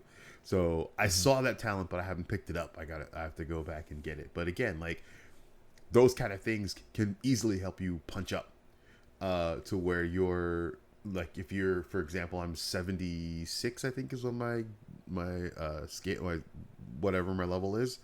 And I'm easily roaming through areas that are ranked like 190 and not having a problem. Yeah, it's such an interesting game. Like, for me, the more I play it, the more it feels like they had like 3 teams building the game at the same time. And they said, okay, you're going to do all the assassin-y stuff. You're going to do the main quest lines. And you guys are going to sort of work on everything else. This doesn't feel like one game. It feels like a bunch of mini games sewn together into a relatively interesting tapestry, and then some stuff just laid on top. Like, I really love... Have you found any of the random witches yet? No, I have not, but I know they're out there, and I want to go hunt some. Yeah, so they're pretty high level. So I don't want to get too spoilery, but when you take down some of these, I randomly fell through a Roman ruin at one point into a room with a statue that you basically put on that statue things that you've collected from the witches. There's no reference to it in the game whatsoever, because I didn't realize I'd killed all the witches, right? Until I saw this statue, and then my character starts going, oh, what if I put this thing from my backpack on its arm? What if I put this here? And then it opens up basically a piece of Thor's armor downstairs, right? So there's all these little layers to this game that there's so much to do. It's very daunting when there are so many other great games that you want to play at the moment. Like, I know some of this was idle time just from, taking phone calls or whatever, but I'm up to about 40 hours and it's only 33% played. Yeah, it's a lot. It's massive. Yeah. And the thing is, you look at the map and go, this is gigantic. And then all of a sudden you're taken to a world. I'm definitely not going to spoil this, but you're taken to an area which is incredible and my favorite part of the game so far. I really want to talk about it, but I'm not going to because people need to experience it. You know the part I'm talking about, Hooch, because I know you're there now. Yeah. And it's not on the map, and you're like, oh crap, so the map's actually bigger than this? And I just had a second area from the main quest line that's also not on the map. So, and then you hear references to things like France and other countries, and you're like, dude, how big is this game?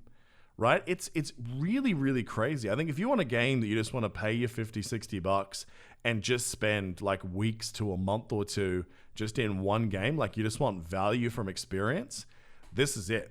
If you don't like exploring and doing like every little side quest, then, if you're falling off things like Skyrim, this is probably what I compare it to, is that there's a lot of stuff on the map very similar to Skyrim or Fallout, where if you just keep exploring, you're going to find all these little weird, side quests that are actually very, very fun, may not contribute anything to the end of the game. Other than the fact that, man, the way that I'm getting ability points, it feels like I'm going to be able to get that whole tree. Like, I'm at, I think, 170 or something now. It's pretty crazy. Okay. Yeah, I mean, have you unlocked the entire tree? Can you see everything in it yet? Yeah, well, one of the first things I did when I got to about 50, I think, because you can respec at any time, which I think is great, and more games should do that. Yes. Is what I did is I went up into the tree with as many points as I could, and then I respec'd, and so I could see where each branch of the tree was. Because if you do that without moving away from that screen, everything stays on the screen, so you can kind of see all the points and plan out your own route. Like if you respec and then leave that screen, everything that you got rid of, you now can't see again. Yeah. But if you keep respecing and going into different branches on the one screen, it's all still there. So I thought, okay, well, I'll plan this way and I'll do this based on the armor that I've got. But honestly now, yeah, I think I can see every branch, and I've got probably 80% of the key abilities in each branch. So I haven't spec'd into a particular spec. Okay. I'm like, what's the fastest route? Because a lot of those passive bonuses are massive. And this is one of the downsides is that, like, for me, there's only 2 abilities in this game that I spam now, right? Because there's a bonus that you get later on that the more energy you don't use, the more passive attack damage and speed you have. So combat just feels naturally better if you are not using your abilities. So it's like, so what I do is I only use the last energy bar, because you get like 4 later on of adrenaline. Mm-hmm. So with that 1 bar, I was like, whenever that's full, I use it. Otherwise, I'm keeping that passive buff because it makes it easier to dodge, to parry, to hit. All of it is just insane. So have you got the bullet time arrow yet? I don't know what it's actually called, but you know what I mean? Where time slows down. The Predator one? I think it's for the Predator bows, right? No, for any bow. So it's just an ability that you just tap. Okay. And basically you go into like that Matrix game mode from the old Xbox, which is, and you're just going, and it's a different style of arrow that what it does is while you're in this bullet time moving so much faster than everything else, is that at the second your bow reaches the end of the pull, it will immediately fire. It won't let you aim at just wherever you're holding down. It'll just let go of the arrow at that point. Right? So you can take down almost any boss in this game with that one ability. Because if you let's say you want to use it. For me, I can do that 4 times in a row because I have 4 adrenaline bars. And honestly, the amount of damage it does by just chaining headshots, if you spec into a bow like a hunter bow or a predator bow and then spam headshots, or man, even that bow that I was talking to you about in the pre-show chat, which you can get for like 100 of the in-game currency. It doesn't cost you anything. The Spartan bow, which is like this really quick, like machine gun type bow. Mm-hmm. Even that, in that slow motion mode, does so much damage. And there's a talent that gives you subsequent hits from that arrow does more damage. I won't go into full specs, but I'm just saying that with like 2 or 3 abilities, you can own this game. Like I was level 70 when I killed a what was that screenshot I sent to you? It was a 340 witch. Yeah, something like that. Yep. All I had to do was learn the patterns of what she was going to do. Once I had that, because you will get one shot, don't get me wrong. If you're trying to punch up like that, if you mess up, you're going to die. But the fact you can output so much damage in those in-between routes, it's crazy. So I do think that side of the combat's going to get very stale for me pretty soon. I'm almost there now. But enough of the side quests are really fun to the point where I'm like, that's enough for me to keep going. Yeah, the side quests are a lot of fun when you come across. Have you come across the woman who was angry about the rabbits? Yes. That one was great. I mean, there's a lot that's great in this game. Like, I mean, yeah, the rats and the cats, the ones where, I mean, we talked about last week, but like the couple that lost their mojo. Like, there's so many fun quests, and then some really great lore quests as well in that world. So yeah, it's a really, it's a very specific game. Yeah. I think that most people are going to enjoy it, or at least enjoy some aspects of it. I don't think it's going to be a game for everyone. I definitely think it's one that you're going to play in this generation. Like, everyone's probably going to play it at some stage. But I wouldn't necessarily think it's a bad thing to wait, because there's a lot of game pausing bugs in this game, right? Where NPCs are not there, and then you're like, well, where are they? And then it's just like, oh, the boat that should be in the river is currently occupied floating on the top of a tower with no way to get there. What the fuck? And then you read on Google that a bunch of people are having exactly the same experience. Or just there's a lot of jank in this game that you would hope would have been gone in the first couple weeks of a release, but it's still there. Yeah. So there's a few game breakers at the moment which can really take you out of the rhythm of that game, but it is what it is. Real quick, just to kind of go back to the quest for just a second, did you find the rock? No. That one was good. I'm not going to spoil anything. I'd say you've probably been to a lot more zones than me. Like for me, I'm like 100%ing a zone before I move on, which is why it's, I'll get so many hours versus progress. So I'll keep an eye out for it. But yeah, Valhalla is definitely, I think, for me, it feels a lot better and it's got me a lot more engaged than the last two. And they were both, pretty good games too. So yeah, I recommend to play. And again, the Ubisoft Play, if you've got a PC, $15, boom, big time. I think Ubisoft should start paying. They should start paying us. I know, right? I know. Or just give us the subs for free. That's all we need. Oh, you know what? Fine, I'll take it. I'll take it. $15 a month. Absolutely. I'll shill for that. Absolutely. So many games. All right, Hebrew, super quick chat, because obviously it feels like we're always talking about Genshin, but they do have an event on at the moment that centers around Faishal. How are you finding it? Yeah, I really like it. I like all of the story content that I've seen so far for Genshin. I know for anyone that's really like a narrative guy, at the very beginning it might be a little rough getting into it, but I promise you the payoff's there. But yeah, I think it's really good so far. I do know that especially the first part of the event can get a little tedious with having to go find, I'm not sure how you found that, but having to go find all the meteorites that fell down if you want to optimize and get them. Oh, the first part. You don't, That was tough. And I don't think you need to with how much you get from those ley lines later on. It feels like you could skip that. And honestly, as far as what you really want to get from the store anyways, there's only one thing that's really, something that you want there. The other stuff is just oh yeah, I'll take it. But yeah, that, and then I know that there's some frustration with the second part of the quest, as far as being knocked out of the fairly small area that you need to be in. You know what I'm talking about? I'm with you, yeah. If you don't have a ranged character in some cases, it can be problematic, Yeah, I know it's a small space, and if you get knocked out, it sets back your progress very quickly, and or it can, and sometimes actually restart it if you get knocked back too far, which I've seen a couple of times. So I know that can be frustrating, but for me, I haven't experienced any of that personally. You just have to be kind of careful with who you're going up against and positioning. But as far as the event is concerned, I'm digging it. I think it's I think it's a solid addition. I'm curious to see what the next part of the event is going to be. I'm still wanting more thoughtful multiplayer content, but I'm sure that is coming in the future, or at least I certainly hope it is. But I'm fairly confident that it will be. But just this kind of stuff in the meantime is always nice to see, because if there's one, I know them as a developer, they are putting in a lot of work, and you can see it every day. They're doing something, and I feel like that's important whenever you look at longevity of a game like this. So yeah, what about you?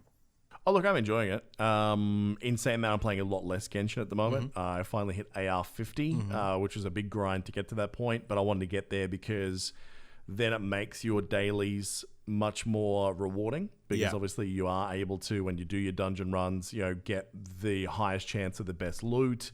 I've seen crazy drops since I got up to that point, so that's been good to play during this event for sure.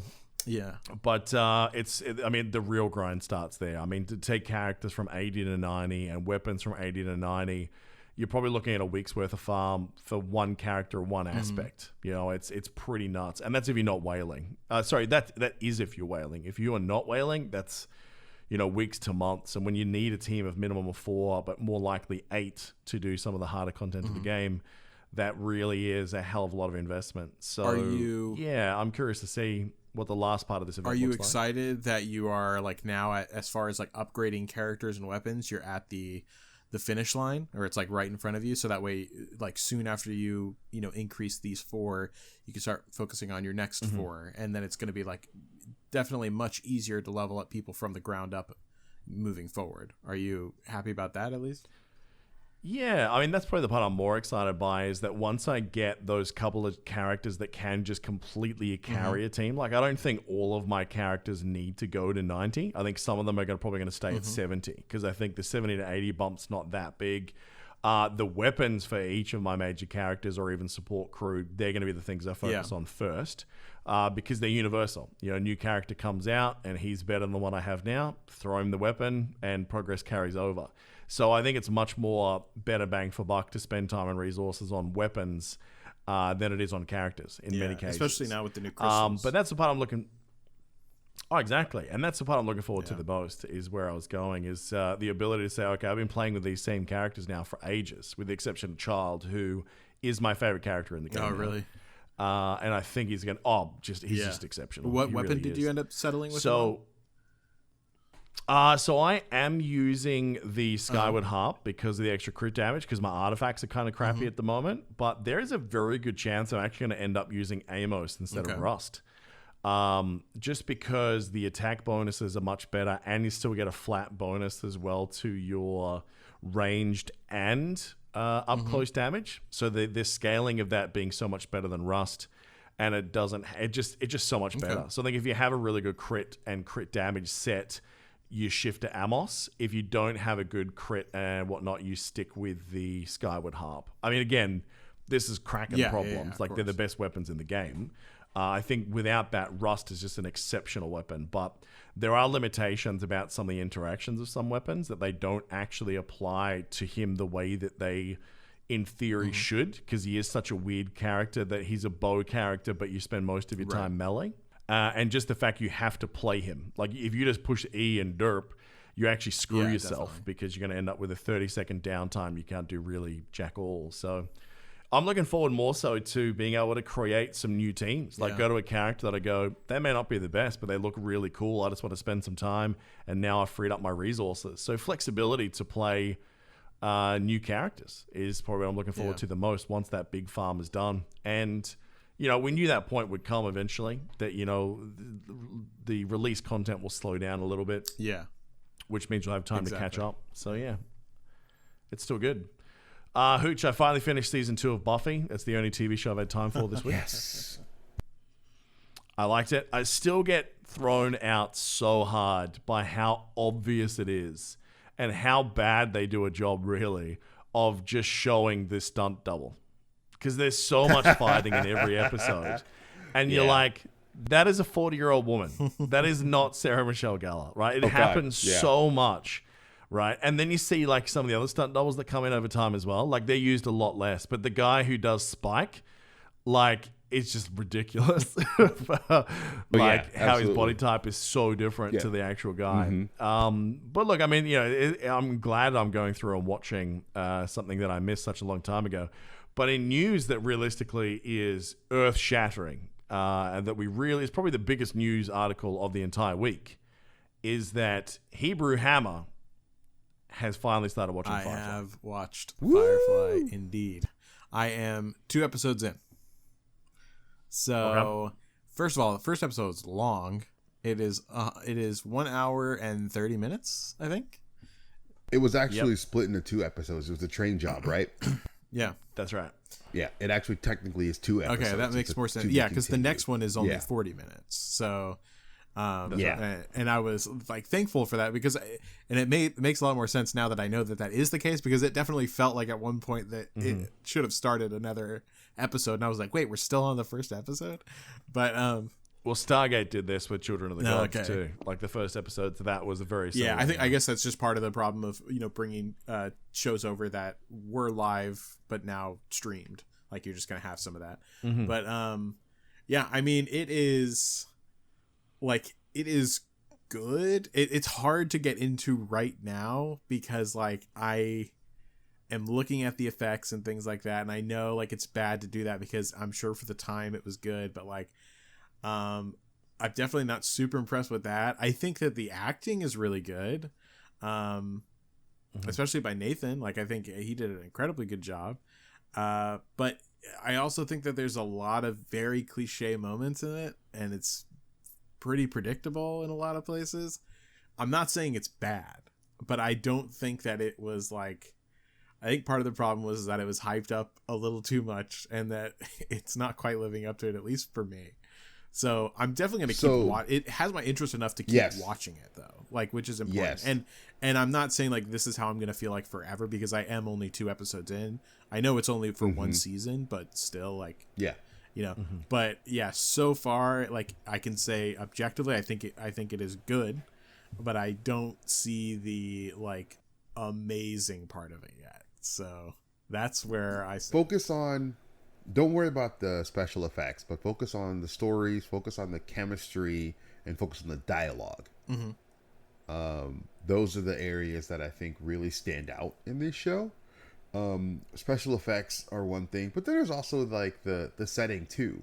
You know, you're realizing that this is in the future, but it still has a very, you know, old west, Wild West kind of feel to it. Oh, definitely. I mean, you could really tell that whenever they went to the planet in the second one.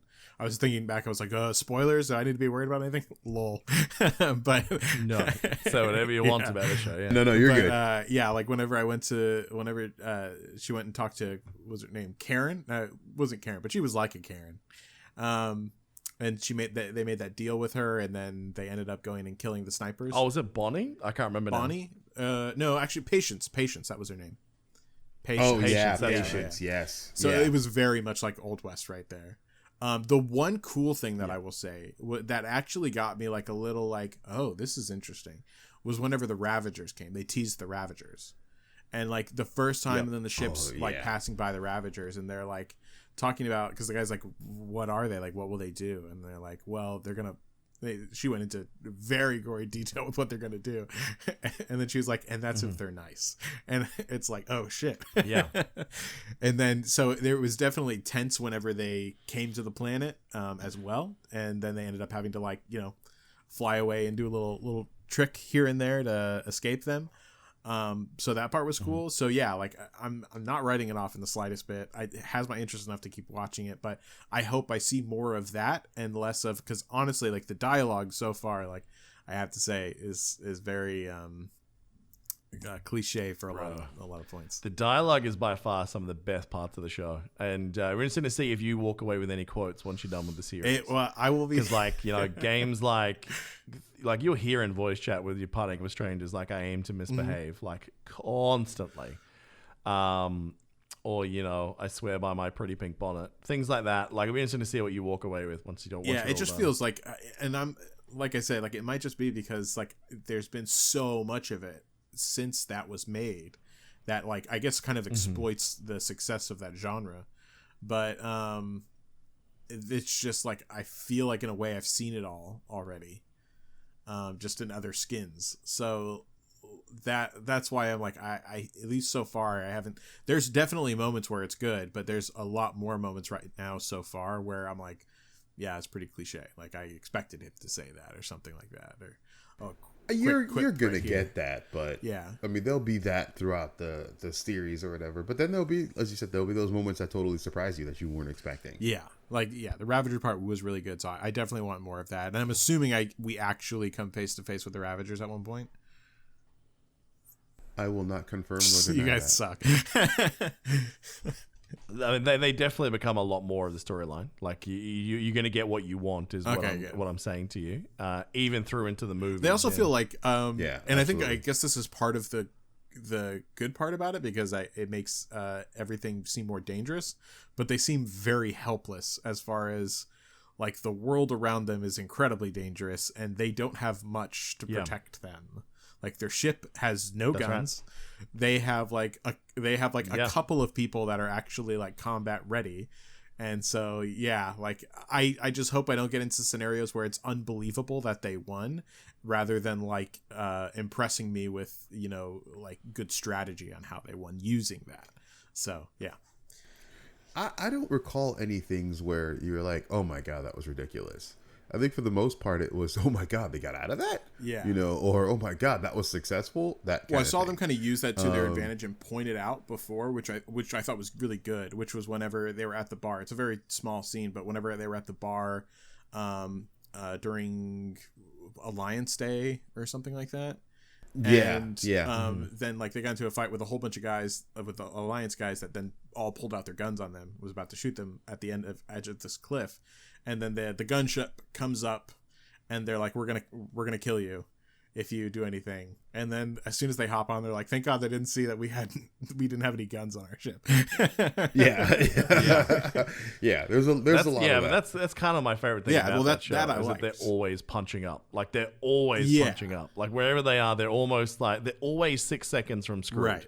And that's a lot of the charm of that show. Yeah, and so parts like that, where it's like, it actually seems strategic and it makes sense, that they came out of it because they did that quick thinking, like that kind of stuff I like. So I'm expecting more of that, so that'll be good. But I'm telling you, by far the most far-fetched thing in this show is Wash and Zoe. Is Wash and Zoe? Yeah. Yeah, as in like how he picked up her. Yeah, and the fact that Wash was able to get Zoe. Like, yeah, what? That's right. Wait, what? That is very true. I still love the dialogue between those two constantly, though. Like, Wash is just an awesome character. I think he's probably my favorite so far. Well, Alan Tudyk is a great actor, so that's good. Part of it. Yeah, he is. Yeah. I will also say, what was it? Where are the Chinese people? Everyone's speaking Chinese, and we talked about this a little bit, but I've seen zero Chinese people yet. I feel like if they became dominant, like there should be Chinese people there as well. There are. Okay. You see them scattered. So far, I've literally only seen white people and one black person. So this is what I'll tell you. The way that the universe or the system or solar, wherever they're at, the way it's made up is you have the central planets. I think they explain this. They have the central planets, then they have the outer planets, right? So they're spending more of the time on the outer planets. Once you start moving into those central core planets, that's where you'll start to see like how corporations have taken over and how immersive the it's like modern day America. Like what now with most of the planets that you're looking at, you're in the Bible Belt. Okay. Right? You're not seeing you're not seeing too many not white people out there, right? But then when you go into the metropolitan cities, that's when you're seeing a big mix of multiculturalism. Yeah. I think there's a lot of analogies in that sense with America and capitalism. Well, I mean, as long as they're there, for its show, as long as like I get to see them, because so far it just looks like there are only white people in existence. And what? Well, are you playing like racial bingo or something? How the fuck are you watching this show? The other thing also is names. One of the first characters you meet is Simon Tam. Yeah. So even though he does not look Asian, and he's the whitest character on the cast. Yeah, exactly. But again, it's like some of that kind of stuff is thrown in there. Now again, this was casted and filmed before we reached the current state. I don't hold it against it in the slightest bit. And plus, that's something that like it doesn't like really grind on me at all. But I thought it was just funny that it was like that was going on, because they do make it a point that it obviously there's a strong Chinese influence that I have yet to discover in the movie so far as to why. But I've from you guys now I know. But anyways, I'm watching it. It is very good so far. I'm curious to see what happens, but it's not as of yet up to that point yet. It'll get you. All right. Let's get into the general nerdy news, boys. So there was a lot of announcements over the last week about stuff where they've just given up and they're just going, look, COVID's fucked cinemas. We're just going to have to put this shit in streaming services. So we have from Disney, Cruella, Pinocchio, Peter Pan, and Wendy. They are all most likely to completely skip cinemas now and go straight to Disney+. We don't know whether that's going to be as a premium or not, but looks like a lot of those kids' Disney live-action remakes are now just going to completely skip. Good. Which I think is great news for people in the home. Coming to America 2, which I know everyone on this podcast is amped to see. I cannot wait to see Eddie Murphy back in this world. March the 5th, 2021, we'll be watching this on Amazon. So that's awesome news. Cannot wait for that.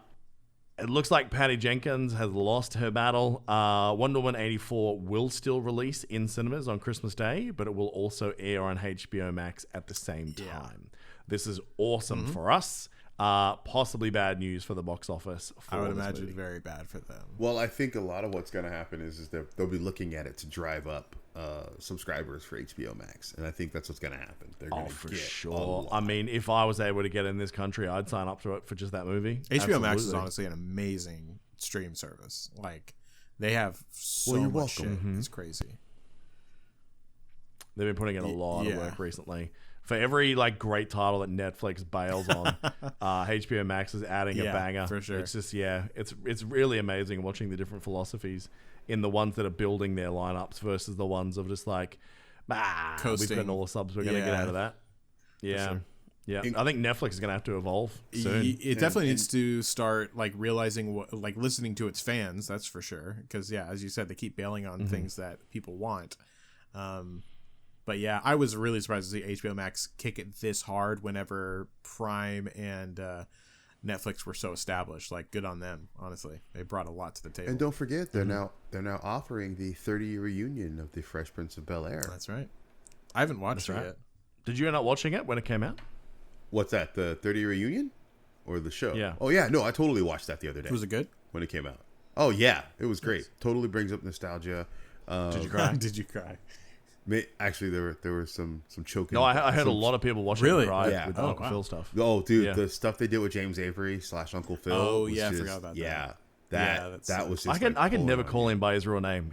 He's just so iconic in that role, man. That it's just That's how everyone's going to remember. It was also great to just kind of learn a couple of things from behind the scenes that they talked about. Like, I don't want to spoil anything, but Will talks about his audition process that wasn't really an audition. And then they talk about a lot of the things that they recognized early on within the creation of the show, and little small things. Like, I will spoil this one thing. Whenever Jazz gets thrown out, it's telegraphed. He's always wearing the same shirt. Oh, really? Oh, yeah. Okay. I never really knew that. And then, they filmed a couple of different ones, but at one point they just were like, yeah, we're just going to have you get thrown out in the same shirt over and over again. So it was like whenever he showed up, he gets tossed out. Because let's face it, like, fashion wasn't exactly one of the things you were looking at in that show. That was definitely a screenshot of the worst, especially Will. God, they made him wear some of the worst trends in the 90s. See, all that tie-dyed shit. The flip side, though, is they were actually ahead, or they were on the stuff that they were wearing, and they mentioned this in the special, is the stuff that they were wearing was actually like, it was outrageous and crazy, whatever, but it was still like the height of the fashion at that point in time. Because I remember growing up, where like you see what was on Fresh Prince, you wanted to wear what was on Fresh Prince. What he was wearing, what his friends were wearing, not necessarily what Carlton was wearing, but like a lot of the outfits and stuff that were that they were wearing in the cast was people were trying to emulate that in reality. One of the things he talked about was Jordan would send shoes that Will would wear on the show 6 weeks before they were available. Oh wow. Yeah, right. Yeah, or some crazy thing like that. It's like, they're not out yet, but here he's wearing them in the show.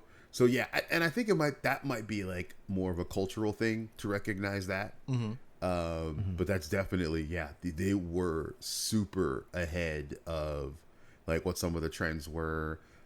Sometimes they started stuff, people were like, oh, I saw that there, or it may be something they brought from somewhere else, and everybody picked it up and then started wearing it. But yeah, it was good. Yeah, right. Yeah, my wife really wants to watch it, but yeah. Do you guys ever watch any of those Spy Kids or like Lava Boy and Shark Girl? I want to say real characters. My kids did. I saw Spy Kids when I was younger, obviously. But yeah, I saw Spy Kids. I've heard they're not terrible. Like, they're cheesy, but they're well produced, great special effects. The first one was actually like, I haven't seen it in like literally forever, but I remember it being like really fun.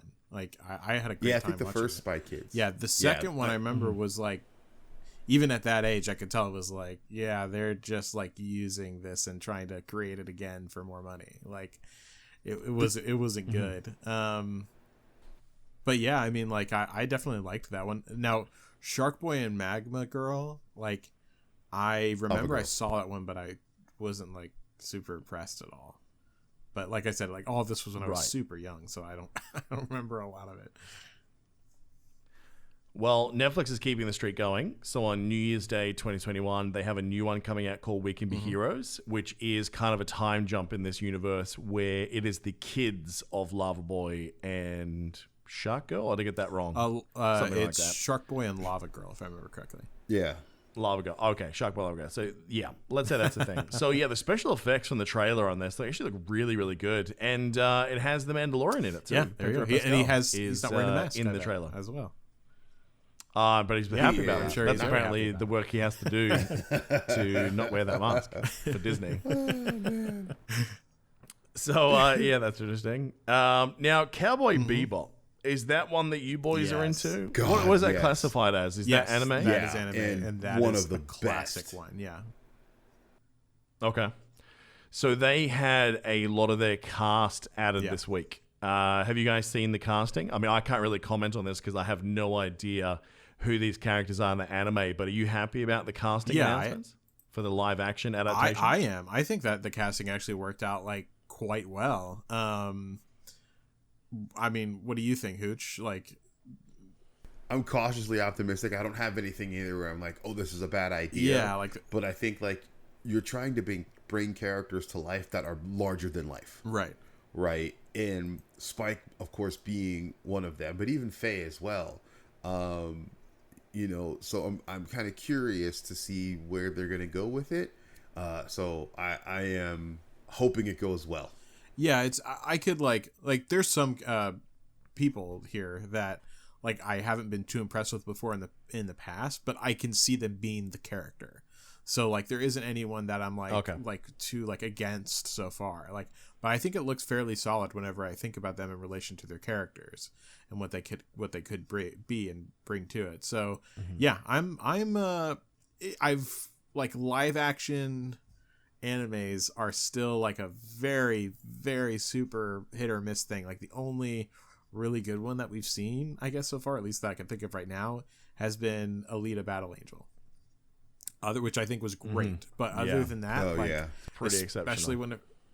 Especially whenever you start hitting on Netflix though, like Netflix has done a lot of live action ones that were fucking terrible. So I watched Death Note, the live adaptation. Oh god, that was literally an abomination, dude. That was like, this is anime? Okay. But then I loved Alita Battle Angel though. Yeah, Alita Battle Angel was so actually I have no idea what Cowboy Bebop is. I mean, I've seen it referenced so many times, so I know it's a relatively big thing. So for people like me, like, sell Cowboy Bebop. Why is it such a popular anime? Why is it such a popular anime? Think of wait. Yeah, all the things you like about what is it about the story or whatever? What is it you like about Firefly? The characters. Okay, you've got and the universe. Basically, everything. You've got the characters. You've got the universe. You've got a story that kind of unfolds. There's some mystery in the background. What's the cliff notes of this? Like, what genre are we talking here? It's very similar in the fact that so they're bounty hunters and it's in the future, so they're traveling through space. But a lot of times they do find themselves on like, colonized backwoods planets that are like in the Wild West kind of thing. But again, like it's just, and then the music is so good in it. It is. I mean, it's very much like the typical kind of, like it's like Firefly. It's like that same genre, but it's anime and done 1,000 times better. But okay. Look, Firefly, the anime, I'd watch. I mean, like the one thing about it is that obviously it's an older anime, so like it might not be visually impressive anymore. So I guess kind of it's very much Firefly to me, at least right now. But it's still visually very impressive. I would say. Do you think it's going to translate well to live action? That purely depends on who they get to write it and how like what the level of fidelity is. Because so far, the biggest issue has been for those live action ones. The fidelity is fucking terrible to the actual anime. And honestly, the actors have not been good in the slightest bit. And I don't even think that like the actors like knew what was going on for it. Like that's how out of touch it seemed. So that very much depends on, who they have in production of this thing. I was going to say, didn't we just say it would work as a live action? We said it's basically like Firefly. Yeah. right? So it's kind of already worked as a live action. Yeah, but like some animes have a guy like for 20 minutes going, oh, and then like there's all these like fire shit going off him, and there's like a big laser beam. Like, I mean, some of that is really CGI intensive. Well, yeah. And then other anime, you know, you don't have to translate as much because, like you said, it's like a bounty hunter and just a pistol. You know what I mean? Right. Like, some of them translate really well in concept because they're not going to be so CGI dependent. Others, you know, not so much. Yeah, and I think another big part is that you're, especially with like heavy hitter IP animes, like there's a huge fan base around Cowboy Bebop. So if they fuck it up, like it's gonna be terrible. You know what I mean? So I'm hoping that especially one that's this big, that they're really gonna put in the extra effort and do good by it. So, but then again, they fucked up Full Metal Alchemist too. Like that one was absolute garbage. So. Yeah, we'll see what happens. I don't have a bunch of faith in Netflix, but the casting choice is at least good, so that's there. Yeah, and look, and one that we watched a trailer for that was going to live action, which, you know, a week ago I was like, I'm not going to go watch that, which was Monster Hunter. They've now brought out another trailer, which seems like it is much closer to the story of the video game after all. So, did you guys watch the new trailer for Monster Hunter? I did. Yes. I did. I have one question. Are we going to have to watch every scene 20 times before they can go to the next one? Probably. Yeah. I will say that I do like they're leaning more into the lore of that world. Because while I've never gotten into that game myself, the fact that it looks like they might be with some of the more ridiculous aspects of that game, like the cat people, whatever you call them, is pretty cool. I will say, however, that seeing more of Mila Jovovich's acting makes me go, I don't know. There's a reason I didn't watch all the Resident Evils too, and a lot of it was her. I think great as multipass back in the day, but now I don't know, man. Like when she's the lead actress in something, she's supposed to carry the narrative. I don't know. And when I saw her overacting the shit out of like that, you know, well, I like to call them Will Smith bad boy moments. Sorry, not Will Smith. Martin Lawrence. You know, where they've had a car crash and he's doing the whole like over the top, like, what the hell, man? Like those really like, you know, over. Yeah, that's for me what she reaches for but doesn't find. Yeah. In that trailer. So I'm more likely to watch it now because of the world being closer to the game. But I've got a feeling it's going to be a lot of B-grade cheese acting from what we're seeing. I think that's honestly exactly what it's going to be. Like, I am under no illusions that this is going to be a great movie. I think that this is going to be another like throwaway action flick that like will entertain you for an hour and a half. That's about it, and then you'll forget about it. It's a shame because it seems like one of those like popcorn movies at the cinemas that would have been perfect.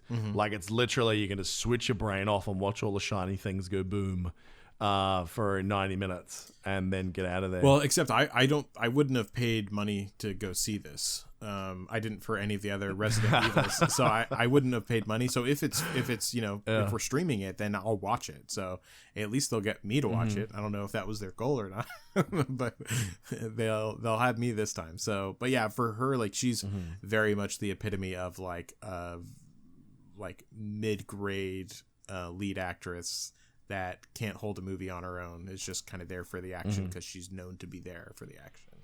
So yeah. Now, this is hilarious that I had no idea was coming. Stoned Alone is apparently going to be a reimagining or reboot, if you will, of the Home Alone series, with the Kevin McAllister role being played by a pothead Ryan Reynolds. That sounds amazing. I know, right? The concept being that he is in his house, his family has gone on vacation, he gets so stoned that he is confident people are trying to break into his house. Right? This sounds fucking glorious, dude. It's going to have Kenan Thompson from Saturday Night Live, Ali Mackey, Chris Parnell, Archie Yates from Jojo Rabbit, Rob Delaney, who is hilarious in so many things, and Ellie Kemper from Kimmy Schmidt. I kind of want to see what they do with this. Dude, I think so. Whenever I saw that on the list and I read the article about it, like I just read the part where I thought you put Stoned Alone as a joke, And I just read the part about... No, that's literally what they're calling it. It's a stoner movie. It was originally pitched to Fox. So Fox actually bought the rights to this, and they sold it to Disney. It was originally pitched as an R-rated movie. So in other words, this was going to be a Deadpool like movie, realistically. Just out of the mask, bit more stoner jokes. So, yeah, man, I kind of hope they stick with that. Because I think if you made an R-rated stoner movie and just blended it with some of the like crazy things of Home Alone, yeah, I think it's an interesting idea. Yeah, no, I think it sounds so. Like in that article, like I had read that the original director was like, I don't know why the fuck they're doing this. This is ridiculous. Like they shouldn't be. I was gonna come to that. A classic example of a guy just like, I made the perfect movie. Stop fucking with my shit. Yeah. Chris Columbus, like Home Alone was great, but he had some beats later on. It's just like, oh yeah, some of your shit deserves to get remade. But it's one of the things where it's like, sorry, I just want to mention that where's it's one of those things that where Home Alone, like if it was just them remaking, which I don't put past Disney to do, just remaking it because they just want a new, facelift on that movie.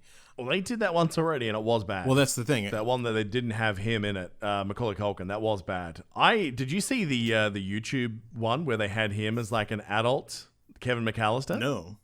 As like a strung out like psychopath? What? No. Oh, fuck. I need to link this guy to you guys. So there was this like YouTube thing that they did, kind of like that Power Rangers thing I sent to you last week, where they have Macaulay Culkin as an adult who is like traumatized as fuck because he was basically stalked and threatened to be killed by these people when he was a kid. That as he's an adult, he's in kind of like an Uber retelling like the story and like he's kind of messed up now. They've got him looking very kind of methy, twitchy, cigarette chain smoking kind of guy. And then you start realizing that like the Uber driver is actually a serial killer. But then when they get back to the end of the thing where you think the serial killer is about to kill him, you have this adult Macaulay Culkin, which is Kevin McAllister, turn the tables. It's pretty fucking great. Like, I got to link this to you boys after the show. I don't know why I forgot about this. How have I not heard about this? Because can you imagine that? Like if they said that they were going to do like a Macaulay Culkin who was basically, a Kevin McAllister who has snapped, and is now basically doing like a Hostel horror movie. Yeah, I would actually watch that. I'm not a horror guy normally, but I would watch that. Me too. That's a great idea. I'll link this to you guys after the show. It's and I'll put it in the show notes for our fans as well. It's a really fun clip. But I kind of want to see what they do with this. I mean, Ryan Reynolds is in his prime right now. Oh yeah. I mean, shit that he's touching right now.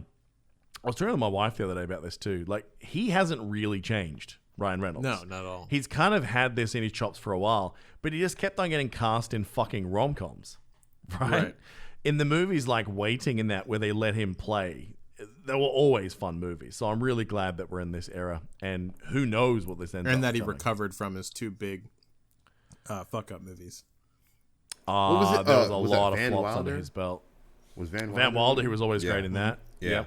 But yeah, it was, I mean, Green, as far as like big movie titles that came out, were for Green Lantern. Green Lantern and Origins. Yeah. Now, I saw you put this in the notes and then took it back out, Hebrew, but we'll talk about it really quickly. So Apple looks like they're trying to make themselves look a little bit more of the good guy to the smaller creators by saying they will no longer take 30% of all of your money as an app creator. They'll only take 15%. Unless your app makes over $1 million, in which case you pay the higher rate, which is interesting. I think it's more PR than anything. Yeah, I wasn't sure if it was actually noteworthy but I suppose it is, I guess. But yeah, it's definitely that move where right now they're in so many battles with companies or threats of battles with companies that are admittedly gigantic, but yeah, people are noticing how much of a stake they take from their apps, and it's not nearly as good for especially indie developers to create on iOS as it is for, or at least easy to create on iOS as it is for Android. So now that they're doing that, at least it's helping that part out, but it's not changing the big boy troubles with all of these big gaming companies, that's for sure. But in a similar story to that, YouTube's actually going the other way. So YouTube has, with their partner program, you basically have to get a certain amount of subscribers and you have to get a certain amount of hours of people watching you before you're allowed to have ads on your channel and start making any money as a content creator. What they're doing now is that with all the people that are unapproved, that used to be ad-free, or even if you have chosen not to monetize your video, they will now put ads on there anyway, and they will not pay you for them. I saw that. That's fucking crazy to me. That's pretty shitty. Like, I mean, especially with like, there is content out there where having ads in them is problematic, even at the start. Like, let's say when you're doing like a playlist of, and as a parent, this has been exceptional, like white noise tracks, or like ASMR tracks, or guided meditation tracks, things where anything that goes high volume and pulls you out of the zone is a really shitty thing to do. And the fact that YouTube is just inserting themselves into that when a creator has said, I don't want this one to be monetized, I'm making you a shit ton of money somewhere else, don't touch this one. I think it's a really dickhead thing to do. And I think it's because what's happening now is that less of the videos are being monetized the old school way, because let's face it, like, all you got to do is sneeze the wrong way and you get demonetized on YouTube now. They still make their money, but more people are taking the private sponsorships. You know, it feels like everyone's sponsored by Raid Shadow Legends or Honey right now on YouTube. So I think they're like, oh, what the fuck, man? They're using our platform to get paid? Screw this, man. It's a kind of a dick move by Google, who's making so much money from everything as it is. And they've been winding back advertising money throughput to smaller creators like us anyway. Like some of the videos we were doing before we kind of took our YouTube hiatus, we were getting paid less and less for each video that came through while views were going up. And it's like, how does that make sense, bro? Yeah, for real. Right? And we followed their guidelines to the T too. Like, we used to cut a lot of content that would breach their, you know, even remotest of guidelines. Yeah. And that was always frustrating. You watch them make more money, and then the people who are building those platforms, I mean, certainly not us. We're the tiniest little brick in that machine. But yeah, it's incredibly unfortunate, and it's definitely going to be a hindrance for smaller creators that are just starting out, because I mean, people will click off videos if an ad pops up, you know, like they'll be like, oh sure. Yeah, never mind, back, and then they'll click on a different video. So yeah, that's problematic, to say the least. Absolutely. All right, boys, any other general nerdy news you want to talk about before we get into the gaming? I think it's game time. No, let's bring in the games. Time, motherfucker. All right. Now, this is actually quite exciting. Did you guys play any of the IO Hitman games? I have not ever played a Hitman game. I played the first Hitman game and didn't like it, and then never went back. Now, is that the first, or is in the first of the modern ones? Because the modern ones is IO. Okay, all right. Because because the first ones were they IDOS? Oh, dude, I can't remember. Some of them were okay. I loved how you could solve the problem of killing someone in so many different ways, right? The idea of it was great, but as games, they were never really exceptional for my mind. No, exactly. But that changed with the new gen. Like, these new Hitman games have been really, really good. And they're so cheap now, and they're in a lot of passes as well. Like, you boys should check them out when you got some downtime. Mm-hmm. They're honestly very good. Okay.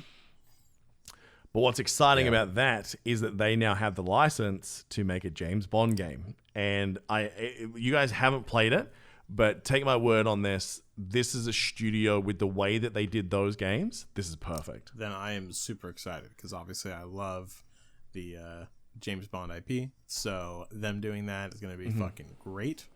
I hope that we go back a little bit to the roots. We see a little GoldenEye in the mix. And I'll be set. Don't go back and do GoldenEye. Dude, I want fucking GoldenEye. No, I think it's going to be new. I think, you kind of want their new Hitman game as James Bond. Trust me that that's a good thing. It's better than GoldenEye.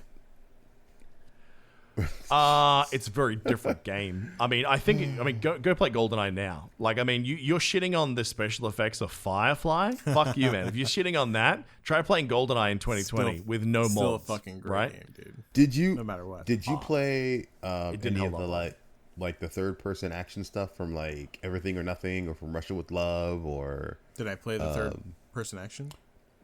the third-person action Bond game. No, I don't think so. Oh, I played one of them. I don't remember it fondly though.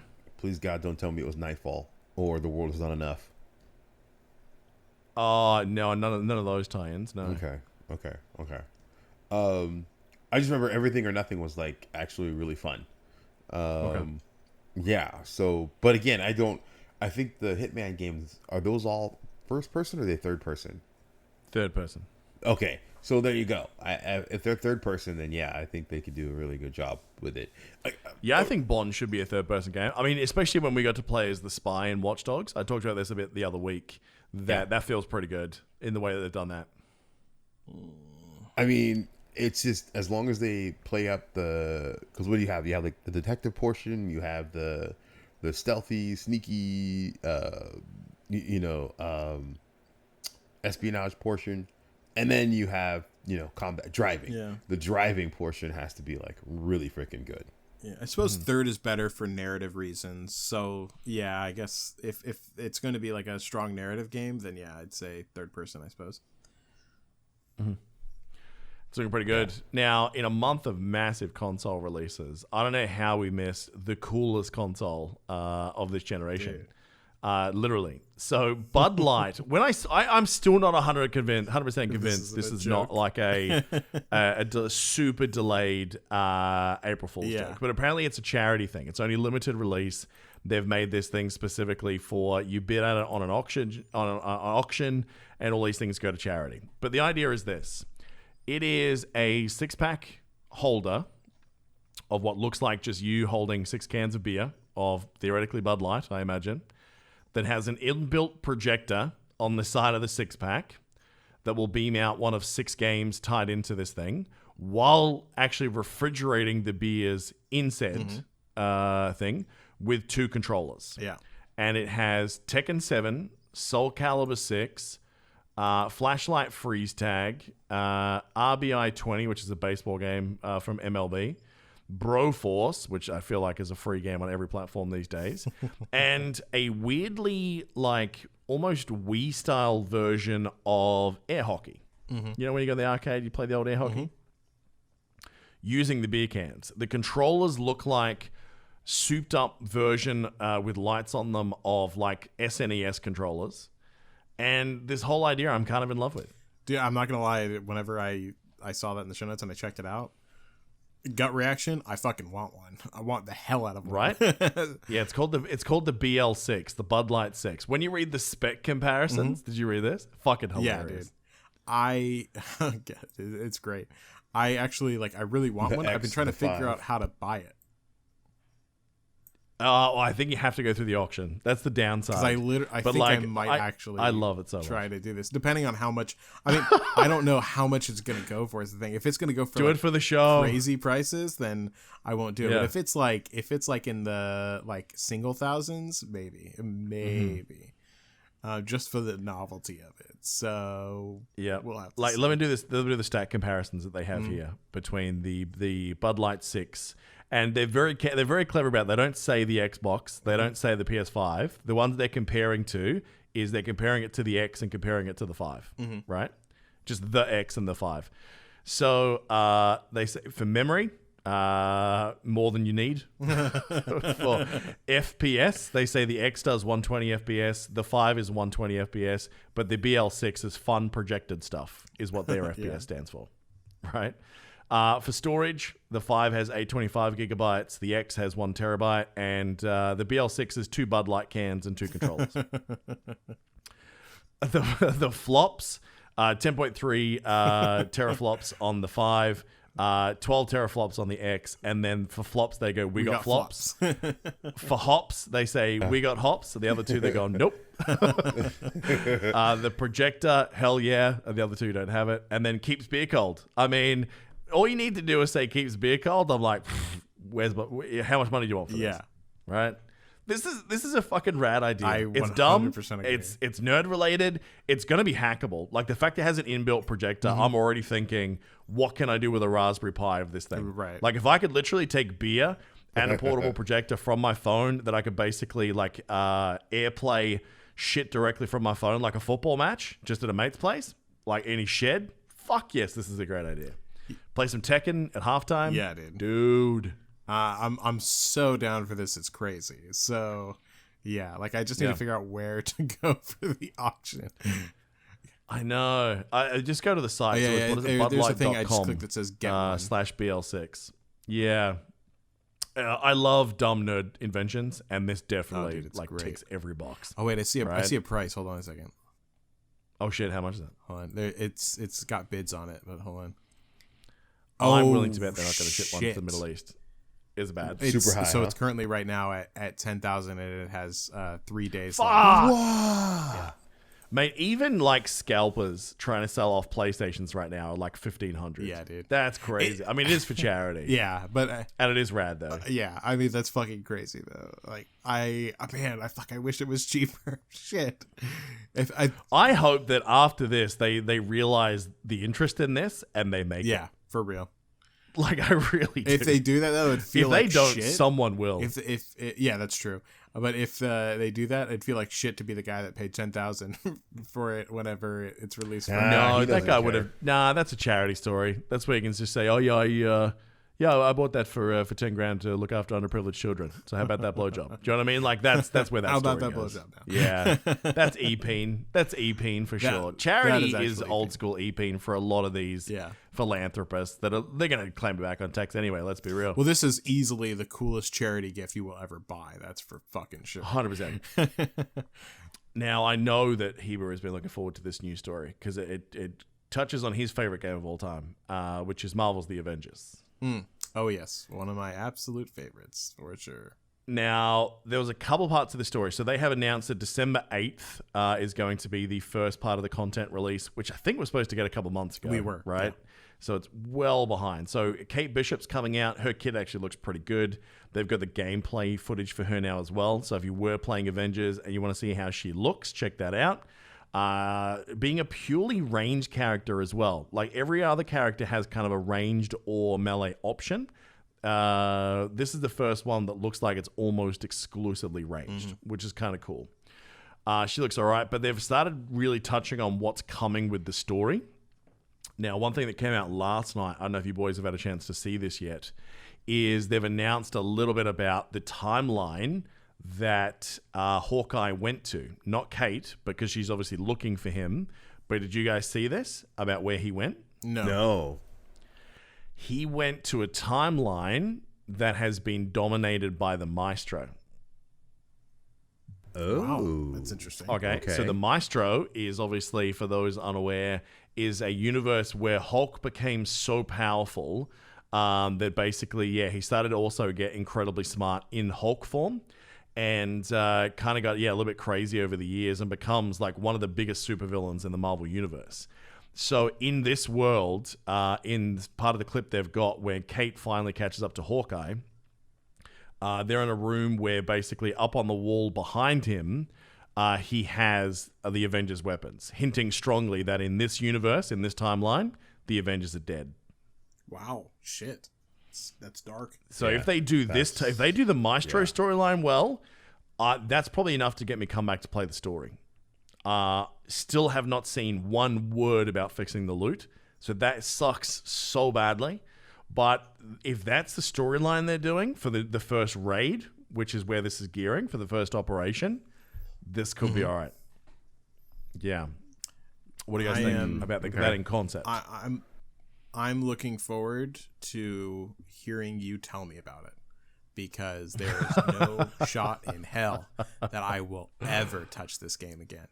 I can't believe that the PS5 version of this fucking game is not due till at least February. Or Xbox for that. Oh, really? Like, how do you not prepare for next gen? I firmly believe that for games as a service. This is a garbage developer. Like, this is fucking pure trash.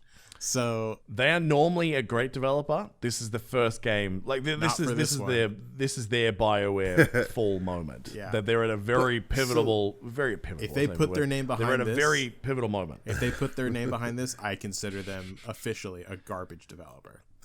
But it's objectively that's a cool storyline. Like, that is a very interesting storyline. But I will not step back into this game for anything. Has anybody actually tried like playing the PS4 version on the PS5 and seeing if the load times are different? I let the installation carry across, so it's now installed on my PS5 because I saw the Kate Bishop news, and that's only like 2 weeks away. So I will play it on there, but I haven't yet. Have you? No, I haven't. That's why I was curious to see, because I remember when we were talking about the console first coming out, we're like, ooh, I wonder if this adjusts or fixes the it's not supposed so load time. Any internal that's a good point. The load times I should test, because that is by far one of the things that makes that game experience even more horrible than it was, is how long going from objective A to objective B feels. Like, you finish a mission, and it's like 5 minutes of goddamn load time afterwards. The fucking elevator rides. And then the preload when you've got your mates in there. Honestly, I used to hate playing with you guys. Not because you're dicks, that was only part of the reason, but more so because like just the sheer amount of added time for every person that was there was so fucked. Yeah. But it'd be interesting to test, actually, if I played with my PS5, if it did dramatically improve the load time, and then I jumped in with one of our PS4 mates. I remember... That's an interesting experiment that I think I'm going to do this week. I'll take a hit for the team. So I remember, like, on Reddit, because I'm still subbed to that forum. Okay. It's because you read it every day. Yeah, of course. Well, I like seeing a dumpster fire every once in a while, that's for sure. I reckon you would Exactly. rage wank to that kind of Reddit. Yeah. Well, it is fun to see everyone complain about it, because I'm like, yeah, you should get out, but whatever, you're a masochist. But anyways, yeah, it supposedly does cut down the load timers by a good bit, including the elevator rides, those terrible fucking elevator rides. So yeah, it's still like long by the standards of PS5. Like for instance, fast travel in Spider-Man took literally like 2 seconds. I could never go back. I could never go back to load times like what they were before after experiencing this. But Genshin's been spoiling us a lot recently too. That's true. But with a PS5, like I expect it now. If that's the standard, then I expect that. But with whatever you call it, or Marvel garbage game, that one, the wait times were ridiculous, and apparently now they're just like what most games are on PS4. So yeah, I heard Red Dead Redemption was by far the worst for initial load times and like save loads, but I'd have to say Avengers would not be far behind it. Like, well, I think, but Avengers also it's ridiculous. like it was fairly seamless, or not seamless, I should say, but it was fairly small load times in Red Dead. I think, if I remember correctly, when you're going in between places once you're already loaded in. Yeah, but the initial load was like 4 to 6 minutes or something. I mean, crazy. Destiny was just as bad, I think. Like, Destiny... Actually, did Destiny release their high-def version yet? I imagine that there is. I don't know, but I downloaded Destiny 2 on mine, so maybe it is. Oh, shit, so did I. I'm thinking about giving it a shot. Yeah, me too. PC Master Race. What's wrong with you people? Well, see, I haven't actually played Destiny on there. So can I still do that? Is there still crossplay? Because we're in this weird world of like post Blizzard, right? And I had the game before that Bungie split happened. Mm-hmm. Yeah, it's supposed to be crossplay. From everything that I've heard, he's fully crossplay. So how does that work now? How do you link that? Let's talk about it off air. Let's not waste people's time with my dumb curiosity. Speaking of Destiny 2, that has been really well received. The new content that came out for the Beyond Light expansion. People are saying it's awesome. People are saying, as always happens with Destiny 2 patches, there's always something that evolves as brokenly overpowered. For this one, it was Warlocks. Their stasis basically locked people out for 4 seconds, which in a gunplay PvP, that's a death terrible. Sentence. And the fact that it's so spammable with certain builds basically meant that, Warlocks were just walking death. So they're nerfing the crap out of that, bringing it down to like 1 point something seconds. A lot of PvP nerfs rolling out shortly. So I'm kind of looking forward to giving that a go at some stage. I just don't know when. I got so many games coming up that I need to play first. Destiny requires a commitment. Yeah, like I will say it does. I'm definitely gonna give it another go though. Because I mean, if December, I'm so tired. If they, oh man, which is off air. But my kid has had really bad teething this week and is just not sleeping. So I'm about 8 hours sleep over the last 2 and a bit days. So excuse me for being a little bit flatter than usual, my boys and girls out there. But this is something I really want to play, especially in the high frame rates. I remember seeing it on PC versus PS4 going, the fuck, this is a different game. Right? Just the detail on some of the enemies. I'm like, it doesn't even look the same. Do you know what I mean? Yeah. Oh, yeah. So, yeah, I'm looking forward to it. But it wouldn't be another week of gaming news if we weren't talking about Keanu yet again. I feel like I've been talking about Keanu Reeves nonstop. Still hashtag Keanu for president. Oh, yeah. 100%.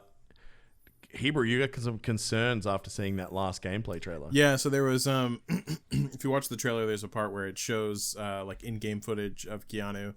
And, you know, obviously people have put that in comparison to what we saw in the previous cinematic trailer of Keanu. And you put them right next to each other, and obviously they're miles apart. That's to be expected from in-game versus cinematics. But I will say the image of Keanu in this in-gameplay trailer does not look good at all, really. Like, for PS4 standards, it barely looks good, in my opinion. But yeah, so that's a little concerning to me. People have brought up some reasons as to why. Chu had mentioned one. I'm not sure if you want to mention that, but also someone has mentioned it might be running it on a PS4 instead of like something, you know, one of the next gen. I would have imagined they would have at least ran a trailer on, you know, high-end PC or something like that. But yeah, either way, like, I hope that that's just like a bad take, like a bad one-off, but that is concerning to me as far as like me liking graphics a lot. So yeah, I don't know, we'll see. Yeah, so I was saying that it could have been actually a deliberate choice to, in some of those things, actually render him down. So it seems to be, when you watch that trailer, that Keanu may be like an AI kind of memory chip planted in you. Like, he might be kind of your ghost from Destiny 2, kind of like narrating you through what's happening. And then what happens is that he might actually, because he's a playable character as well, by the way. You can actually play as, what is his name? Johnny Silverhand or something? Right. Let's say that's true. Yeah, that'll work. That, yeah, you might be able to actually see the hologram version of him, which obviously if you've got you looking at a mirror and you've got like a hologram spec down version, you kind of want to see a difference between the two. So maybe it's that, maybe it was a PS4, maybe it's from an older build that for some reason they included. Because, you know, I prefer companies that do that, to be honest. Like, I think you're much better off showcasing a game that looks a little bit junky and then you play it and go, holy shit, this is beautiful. Yeah. Rather than seeing a trailer from E3, getting the game when it comes out too later and going, I'm sorry, the fuck is this? Which is usually the trend. Yeah. So, yeah, I'm not too concerned about this. I think Cyberpunk, from all the, like, I'm trying to avoid spoilers as much as I can. I'm not watching gameplay footage, but from a lot of the written articles I'm seeing, people are saying that the people that you interact with in these stories really make this game. So for me, that's the most important thing. That if they give me a universe where I give a shit and there's consequential interactions between you and NPCs, that's what I want more than the shiniest of new toys. I mean, it's not going to be spec'd completely for next gen because it's been in builds for such a long time, and there will be PS4 versions and Xbox One X versions. So you're not going to have the most optimized now, but it wouldn't surprise me if we see a spec'd up high-def version released in a year or two. I was and still am expecting God of War level. That's what I want, and that's what I think is fair for a game that's been... I think you're going to get that. Yeah. That's so, as long as that's what I thought it was going to be. After this, like, now I'm a little bit worried, but like, I hope that that's what it's going to be. Yeah, very different game too, of course. Well, yeah, I mean, as far as graphics are concerned, though, like, I want graphics like that, as good as that. So, would you believe me? No. If I told you that EA did something for fans for free this week? I would say, what's the catch? Nope. They don't do it. I'd say press X to doubt. 100%. So it is actually true. So Star Wars Squadrons, they released it, $40, standalone. They said there's going to be no DLC. This is the game. This is the experience. If you want it, play it. You don't. People love this game. And having played it in VR, and I need to do more VR with it with a flight stick, it feels so fucking good to be in that Star Wars universe in an X-Wing. I cannot underrate that experience enough. It is really good. The flight controls have been getting tightened up with each of the little patches they've done since. It's just a great game for people that love dogfighting. If you want like a big space, opera narrative, maybe skip it. Like, it's not going to give you that. The single player campaign's okay, but it's just a good game. So EA came out and basically said, look, we've seen a massive response to this. You dudes are saying you really like it. So they're actually doing some extra content over the next couple of weeks. They're going to be releasing a couple of new ships, a couple of new purchasable add-ons for some of the ships, especially the bombers, and a brand new PvP map, all for free for a game that they weren't going to be supporting post-release. Well, I mean, I am surprised, but I feel like there is something there. There's a reason why, unless it's just pure something sinister. Yeah, exactly. I'd never trust EA, but the most benevolent I think that they would be for the sake of PR. Like it's for something, and at the very least, it's for PR. Because there's no just. So it could be the fact that, I mean, if you tell people like that's the game, and people just sort of go, okay, well, do people think it's enough before I purchase it? And you read other people's reviews, and they say, oh, there's 3 hours of content in this, and then it's basically about the multiplayer experience. And if there's no multiplayer, that it's dog shit, then people stop buying it. So it could be they're trying to, with a little bit of investment, keep the run going of people going, oh, okay, they are still supporting this, even though there's no promises from this point on they're going to keep doing this. Maybe that's the motivation. Who knows? Yeah, I feel like there has to be some money play here that we just don't see because we're not on the back end. But yeah, maybe. Yeah, maybe. I mean, the install base was really high for this game, Hooch. Yeah, no, I'm not surprised. But you know what? I guess how many of those were actually people who were not EA Play Plus players or whatever? I don't think that many people sub to that compared to the other things. I think you and I are probably outliers there. I don't think nowhere near as many people who have Game Pass would have that EA. I think the hatred of EA in the community is that, like, subscribing to anything that they do, like, people will buy one of their titles every year probably, but I think you're seeing more and more caution when it comes to EA products buying it day one for sure. How many subscriptions do they have to the Old Republic again? Probably more than Avengers does right now. They're actually play based on Steam. Oh wow. Yeah, probably. Not surprised. Now, in an EA move that we totally expected, the first one of their games that's next gen has already been given the $70 price tag. So it looks like, unfortunately, maybe some of the new games more expensive is out the window. It's just every new game is going to be $70 at base. So yeah. And that's going to be Madden 21, which the Madden games haven't been that great for a long time, I felt personally. Because there's they used no to be like competition. The thing. Yeah, they don't have any competition now. Yeah. They own the license for the NFL. So it's like hockey games. They've been dog shit for the longest time, too. I remember like hockey games and NFL games like on old school consoles, like fucking Sega Genesis and stuff. I used to get those when they came out. I used to love those games. The hockey ones especially. Yeah. Blades but these Steel. modern ones, like, NBA 2K in that have got some legs in them. Obviously, FIFA's a juggernaut. And without it, I'd be interested to see the state of EA, to be honest. It's just $70 for something that has a timeline of a year max, like, is just meh to me. Like, and look at, don't discount the are they doing dog shit things like locking key players behind microtransaction gambling there as well? I actually don't know that about modern Madden. Probably. If they've got that kind I of don't know, but FIFA style packs. Yeah. Which, God, I hope they lose that I lawsuit. think they do. if they're doing it in FIFA, I'm sure they're doing it in Madden. Exactly. It makes sense, right? Yeah. So, I bet so. Now, last year, maybe in this year, I don't know. It feels like this year has been a decade of its own. They announced that from the World Health Organization that gaming addiction was a real thing and that all these countries had to invest money into protecting kids from gaming and all this other sort of bullshit based on absolutely no fucking scientific research worth its salt, I might add. If you read most of the major published studies about video games and their links with cognitive behavior, most of them don't prove shit, except for the ones that link gambling in games to future gambling problems. That's definitely a negative, and we all hate that shit.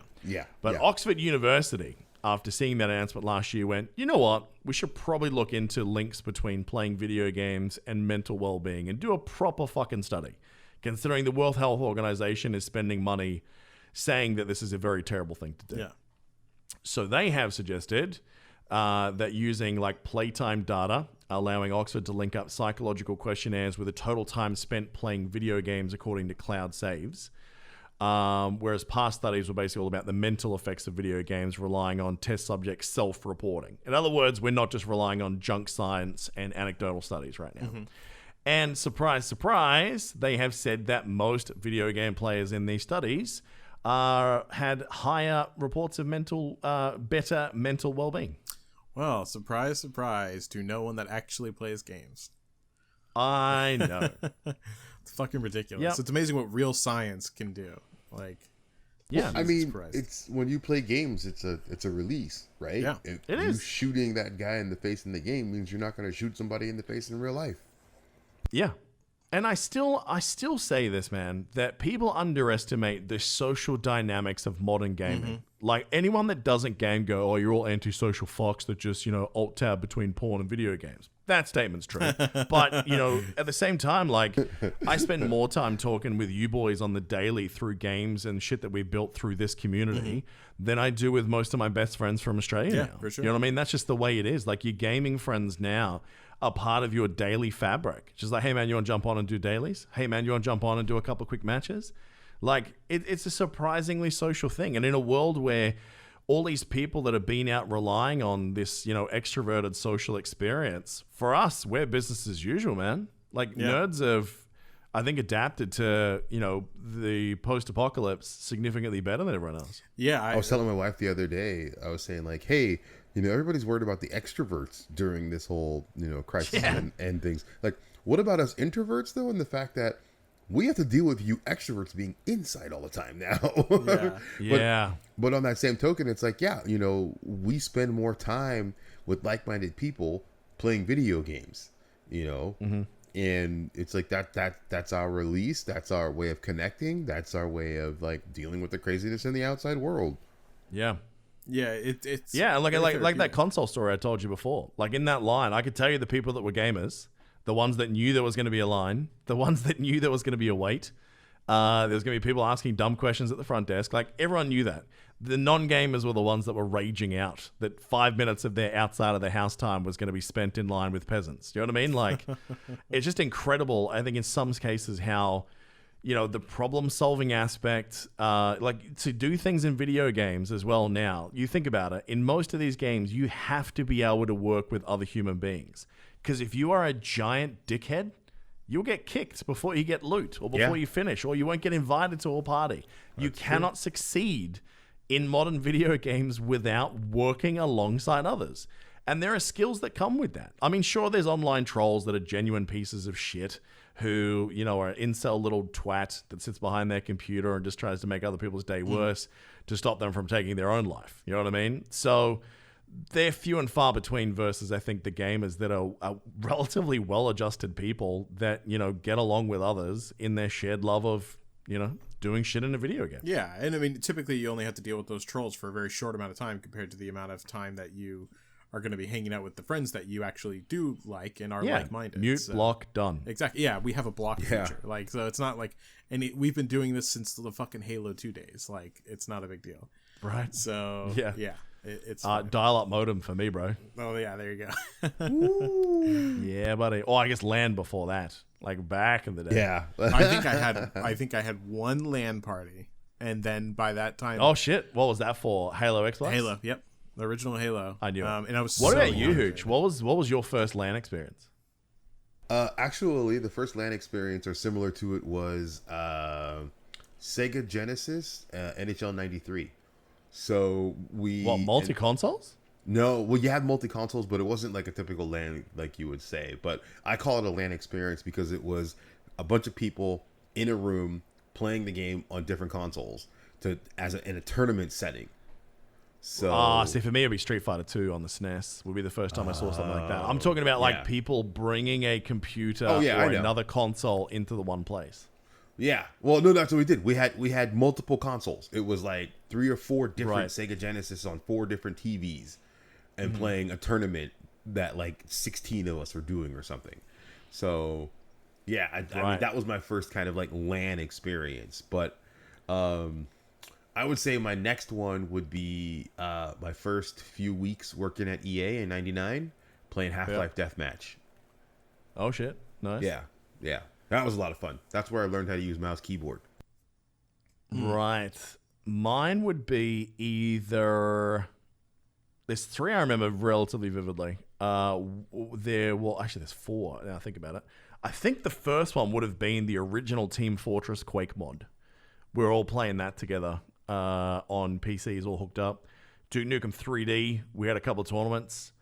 The original Counter-Strike was massive. That was kind of like peak LAN days, I reckon.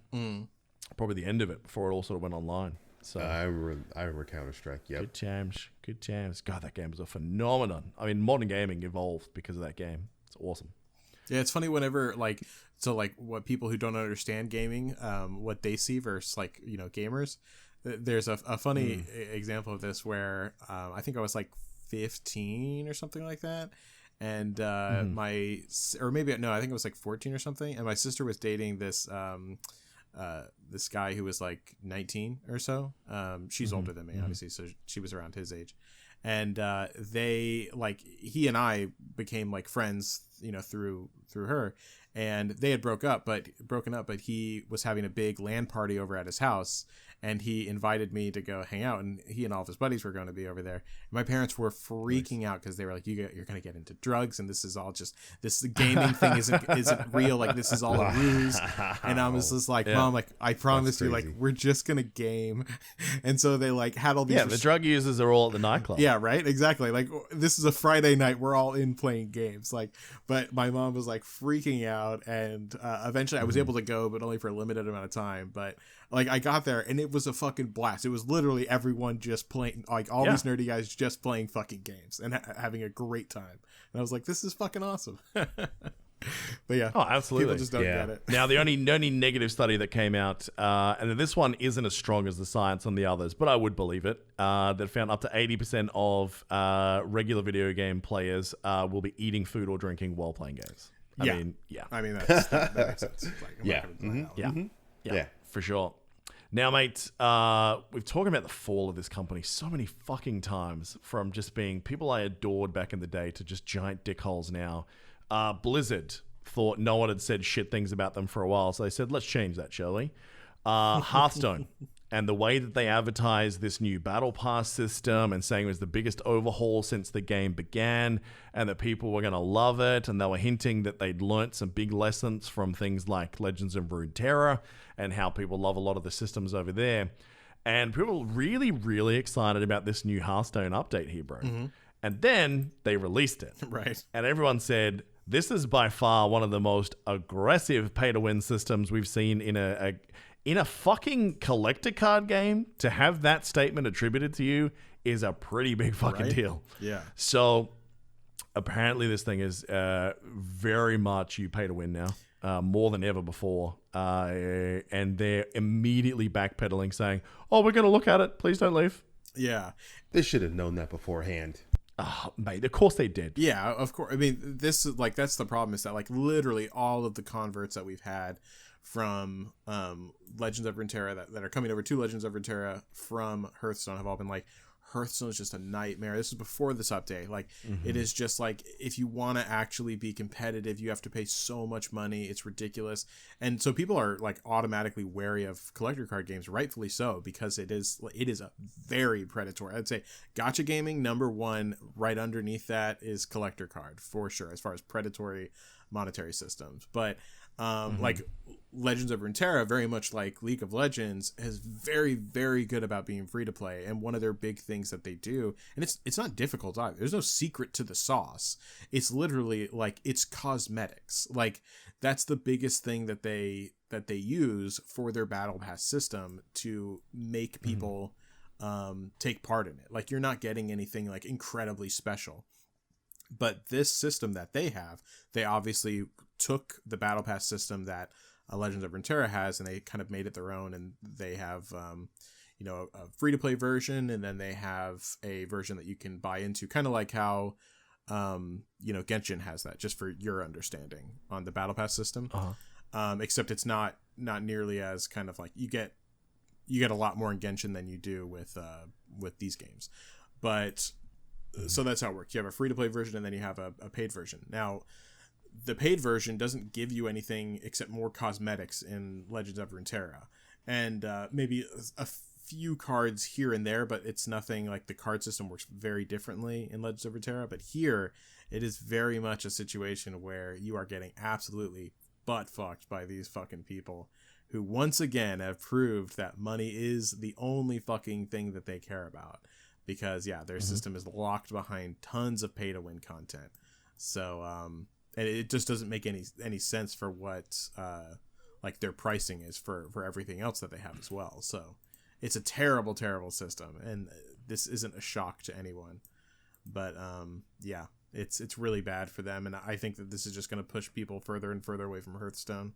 And Blizzard, probably, as a whole.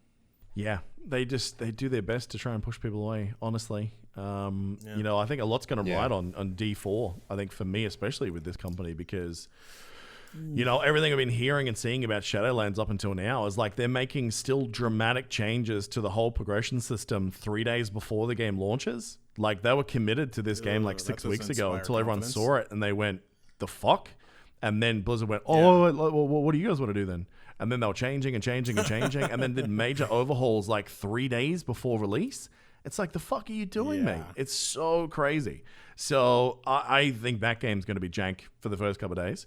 And then, like classic Blizzard, though, they release an absolutely slick as fuck story trailer that you look at that and go, I want to play this, right? And it's just so separate. So, I mean, the art of polish and slick storytelling from Blizzard, I have no doubt that core is probably still in there, but their games and the right systems in those games to make them fun and rewarding for money or not, they're just disappearing with every game they bring out. So Diablo 4 would want to be a hell of a game. And on that note, what happened to your Diablo Immortal, mate? Dude, I mean... it disappeared. Where the fuck is that? I mean, like, it's been taken off. Like, it used to show up on some of the app stores as well as in the coming soon area. Not anymore. I know. Like, who fucking knows? Maybe we should start. We should start a meme for Blizzard. Like, do you guys have devs? Right? God. Instead of, do you guys have phones? Nice. I watched that the other day. I was talking to Mug and Dorian about this the other day. Yeah. But like we had brought it up, and I was thinking back. I was like, was it really that bad? I was thinking back to myself. I was like, it's been a long time. So I went and pulled it up again and watched it again. I was like, shit, it's that bad. It's that bad. So bad. It's a meme for a reason. Those guys. The faces on the developers too. Like, dude, like, what? Ugh, fucking disgusting. The faces on the developers whenever they said that. I was like, you ungrateful pricks. Like, this is what I don't know how many times you guys are going to hear me say this in the course of this podcast. The way that many gaming companies look at us now, the people that built this industry. Like, you can't have a gaming industry without gamers, right? And our passion for it, like to line up in a fucking line to get the latest thing. The way they look at us now and look down on us and speak at us and to us, like the developers that do that sort of shit now, you just go, fuck you, man. There are so many people that are worth my money right now that you arrogant shits can eat my anus.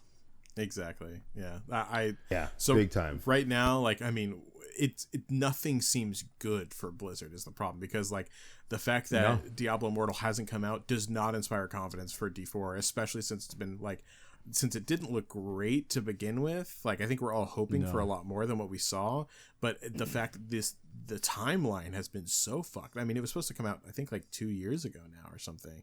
Because I remember thinking originally, whenever they had it lined up for when it was going to come out, I was like, oh, that's kind of soon. And then it got pushed back again, and then again, and then they didn't even announce anything for it. They didn't even talk about it at the last BlizzCon.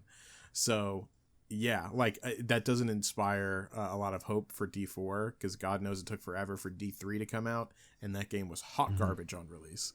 So like they better really knock it out of the park for D4. Otherwise, I think they're kind of fucked.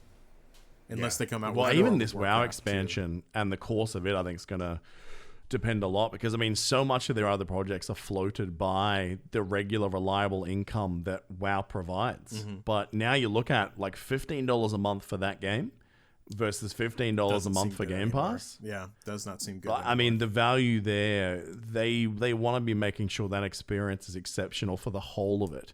Because what I tend to do with these things is I come in $15 for 1 month, play everything that I intend on playing, fuck off, come back when there's a new story area, play that, do a couple of raid finders to get the experience of the story of that raid, disappear again. Like, that's how I've consumed the last couple of expansions. You know, I've tried going back and doing the farming thing and playing with guilds, and the amount of work and timing and synergy that goes into it, like all the things that I loved about that game, it just feels like unnecessary work when I can be having, you know, just joyous experiences that are seamless of jump in, jump out in so many other games, like a Destiny. I think Destiny really pivoted what MMOs could and should be now. And then everyone that tries to take a back step to that, they pay the price ultimately. You know, Avengers being the anthem of this year. God, we've been shitting on that game. It deserves it. But big time. Rightly so. Yeah. Yeah. Oh my God. Oh well. That's another EA Activision, man. Finishing the year strong. Yep. Absolutely. Was there any mobile games that came across your desk this week? Nothing special. I mean, we're still kind of waiting for... I mean, I guess one thing would be, depending on where you are, League of Legends Wild Rift. By the way, did you play it? No, I have not had time, dude. Oh, okay. Just between life and... Because as I mentioned, the more that you people out there don't wear masks, the less time I have to play video games. Right. So if you guys could all like get rid of this Rona thing, it'd be great. Thanks. Working on it.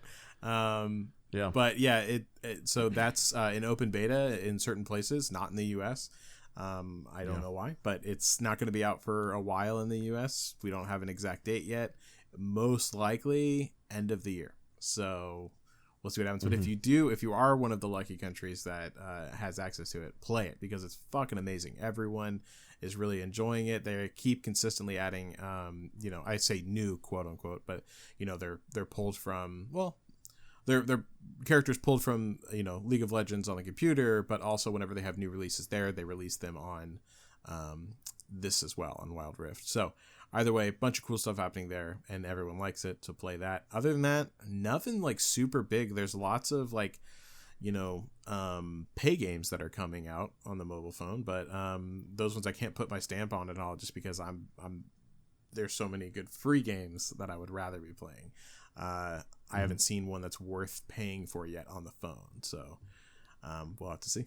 So after the big surge recently of obviously new consoles and everything, we're in kind of a lull for releases right now until the first and second week of December, where we go nuts again. So the only big ones coming out this week is the Just Dance 2021 ports for next gen. They'll be coming out on the 24th of November, and WoW Shadowlands, of course, launching on the 23rd. So I'm going to be relying on other people's experiences before I even think about touching that this time. I think if I'm going to go back to anything, it'll be Destiny over WoW. Yeah, same. As far as sales and updates, look, honestly, we all know, don't rush out to buy anything you don't really are going to play this week, because we've got all the Black Friday, Cyber Monday stuff coming up. Yep. So that's when, honestly, just keep your head on a swivel. There's going to be so many crazy deals on probably every electronic platform online. It's going to be, I think this year, it's going to be big. We're already seeing some of the forecast discounts, even on some of the new PS5 games, which I hope the online store does. I'm hoping that that's why they've made the prices so big, even on these launch titles, because they intend on wiping, let's say, 20% off to make them more reasonable next week. I mean, who knows? Yeah, I think so. We'll have to wait and see. You guys think we should take some questions from Discord? Question time. Sure thing. Let's do it. Boosh. All right. So let's see here from our questions from the Patreons. All right. So Nolan asks, I've heard you guys talk about the Final Fantasy series, and no one seems too fond of it. Any thoughts on Final Fantasy VII?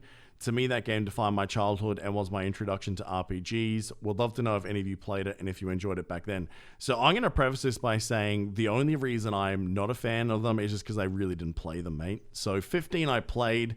It was gorgeous. The systems were okay, but there was just something about that world that didn't grab me at the time. But 16 looks gangster for me. Hooch, you played a bit of FF back in the day, is that right? Oh, dude, yeah. I go all the way back to the days of Final Fantasy 1 and 2 when they first came out on the NES.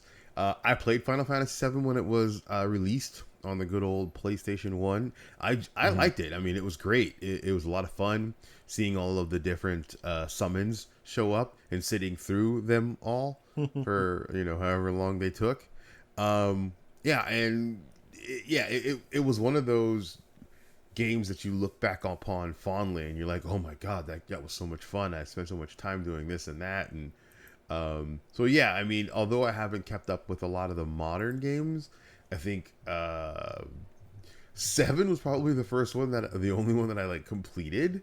But I've played 8, played a little bit of 9, played a lot of 10. And that was pretty much about it until we got to... Yeah, I think I tried to do... I didn't do 14 until recently. The online one? Yeah, the online one. Because I played 11, and that hurt. 11 hurt. It was so bad. And then I heard that 14 had gone through an overhaul and was much better. So I'm like, okay, I'll give it a shot. But yeah, I even played a little bit of 15. I don't know. It's just like a lot of them, as you said, they haven't stuck with me. But Final Fantasy VII did. Is that the one that they like? It wasn't just a remaster, but there was actually like a lot of remaking this year. Yes. In 2 parts. Was that 7? Yeah. I've heard 7. nothing but amazing things about that. Like to the point where people have said like, even if you haven't played the others, like this is worth jumping into. Do you think that's the case? Yeah, I think so. I mean, none of the Final Fantasies give you a lot of backstory. You just kind of flesh it out. But yeah, I think this was. Yeah, I mean, 7 was the franchise defining one. So, the remake on that I've heard was absolutely. I haven't played it, but I've heard it was absolutely fucking amazing. So, yeah, I haven't finished it yet. I really need to. Yeah, I haven't played it, so I can't speak like to it that much. But yeah, I played it. I played some of the Final Fantasies, like I dabbled in it a little bit, but I could never really get super involved in the world. There's just also so many of them that come out, and I don't know if I have to play them all to like get it, like the story. But that's kind of my position on it. But I heard that people that really love Final Fantasy really love the new ones and the direction that they're going in. The new one that's coming out is supposed to be really fucking good, so I might pick that one up and play it. All right. Moon asked the question, if I wanted to get into virtual reality, where should I start? What hardware would you recommend for a PC gamer? And what games are essential for the VR experience? This is actually a very good question.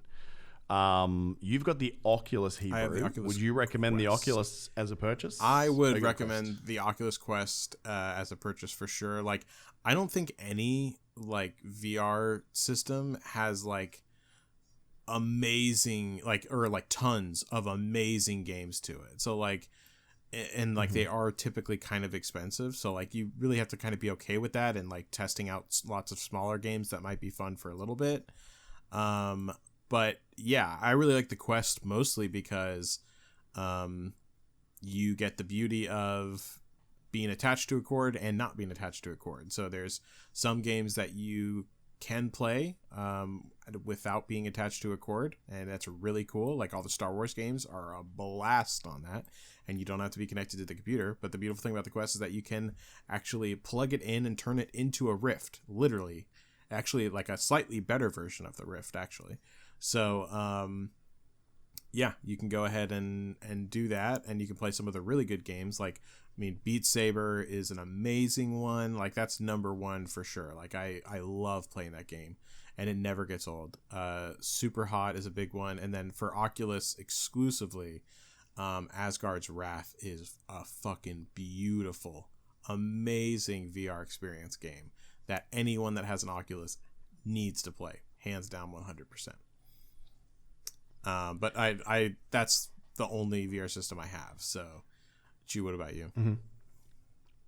Yeah, so I've played on quite a few. So when I bought mine, I got the HTC Vive, and it was the most comfortable. At the time, it definitely had sort of like the best hardware in there. Like, it's definitely a great rig. Its tracking systems has been improved a lot with the newer versions, to the point where I've thought about upgrading, but I think I'm going to skip this generation because I think the next one's probably going to be better. But if I was going to invest in any of the current gen platforms, to be honest, it's kind of going to be the Microsoft versus Sony next console debate, in that the Oculus series, they're spending some money on getting the exclusive titles. Like, they've got a Star Wars game that I really want to play, because I don't have an Oculus, it's not going to happen. So that sucks for me. But if I was going to invest in any platform, I would go where the money's being spent on games and hardware for the future. Because a lot of people at the moment are kind of dabbling with this.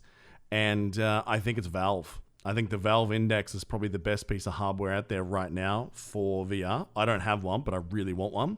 I think they've got the best system for interactions right now. Their controller interfaces are the best in the business. Have you used those, the Index? I've not. They're really good, man. They shit on the controllers from the HTC. Have you tried them, Hooch? No, I mean, I have a Rift, but I haven't tried the Valve Index. So you can actually, I think both the HTC and the Oculus both have the options of using the VR peripherals from the Index. So you can actually buy them and use them on your kit. Please fact check that before you go out and buy them. Don't just do it because I said so. But I do remember there was a cross compatibility that led to those interfaces being sold out for a long while. They were incredibly hard to find to purchase just because of supply issues. Very similar to the Switch, which is that popular. As far as games to play, if you're a Batman fan, I think the Arkham, it's only very brief. It's more of an experience. It's like a detective game. It's very, very good. If you love the Arkham series, you need to play that game. Beat Saber is obviously incredible. Fruit Ninja is a very similar VR experience. Some of the VR experiences, like the dives, like where they've done really immersive versions of like you going under the sea or like into space, have been pretty well done as well. I think that Blade and Sorcery, I think it's called, is a very good game that's kind of like Skyrim-y Might of Magic type thing. I think they're overpriced, but they're certainly fun experiences with a lot of hours of content. Is Skyrim and Fallout 4. The Fallout 4 one's a bit janky, but certainly the Skyrim port is not bad. And if you've played Skyrim as well, like being in that cart with, you're finally awake type moments are pretty cool. And the combat systems actually feel pretty good these days, although the running around isn't that great. But I think the defining game to play, if it's not Beat Saber, it's definitely Half-Life Alyx. I think that's been the most well-done VR experience I've ever had. A lot of the shooting games now are getting really good as well. I cannot remember the name of this zombie game. I want to say it's like California something. It's insanely good. Actually, the Walking Dead game, not the one that just came out where you have to play as Carl or Saints and Sinners. That's the one. Yeah, that is actually a really good game for the VR as well. I need to go back and finish that because that was really good, really creepy. There's a lot of good games I could just keep rattling off. For me, standalone little games like Serious Sam in VR, ridiculously fun. It's so fast-paced and hectic. You actually get a sweat on, especially when you're using the bow. Man, I could be here for a while. Hit me up in private chat if you want some more recommendations. But I would say if you're going to buy something now, go to the Index. I think it's the best of the bunch. Yeah, and I will also just say the most expensive. I know, that is true. I was also going to say, also, if you're looking for a workout with your VR, for sure, Beat Saber is the way to go because fuck me, you will sweat your ass off on that. There's a lot of great workout games for VR too. Like they're ones that are specifically made for it. Like somewhere like you have to kind of like pretend to hold up a ball over your head. That's still a rhythm game. That's pretty good. There's a bunch, and there's new VR interactivity as well that does like caloric estimations. So like you'll enter all your information, and it'll take a rough guess based on how you're moving on how many calories you're actually burning, and put that on an overlay so you can see it to keep you encouraged. So there's a lot of integration with fitness and VR at the moment too. Yeah. Just waiting on like their Apple Watch integration, but take it to the next level, or for Fitbit real. Or some one of those companies, I'm sure. Once you get that interaction between the two, it'll be big. Yeah.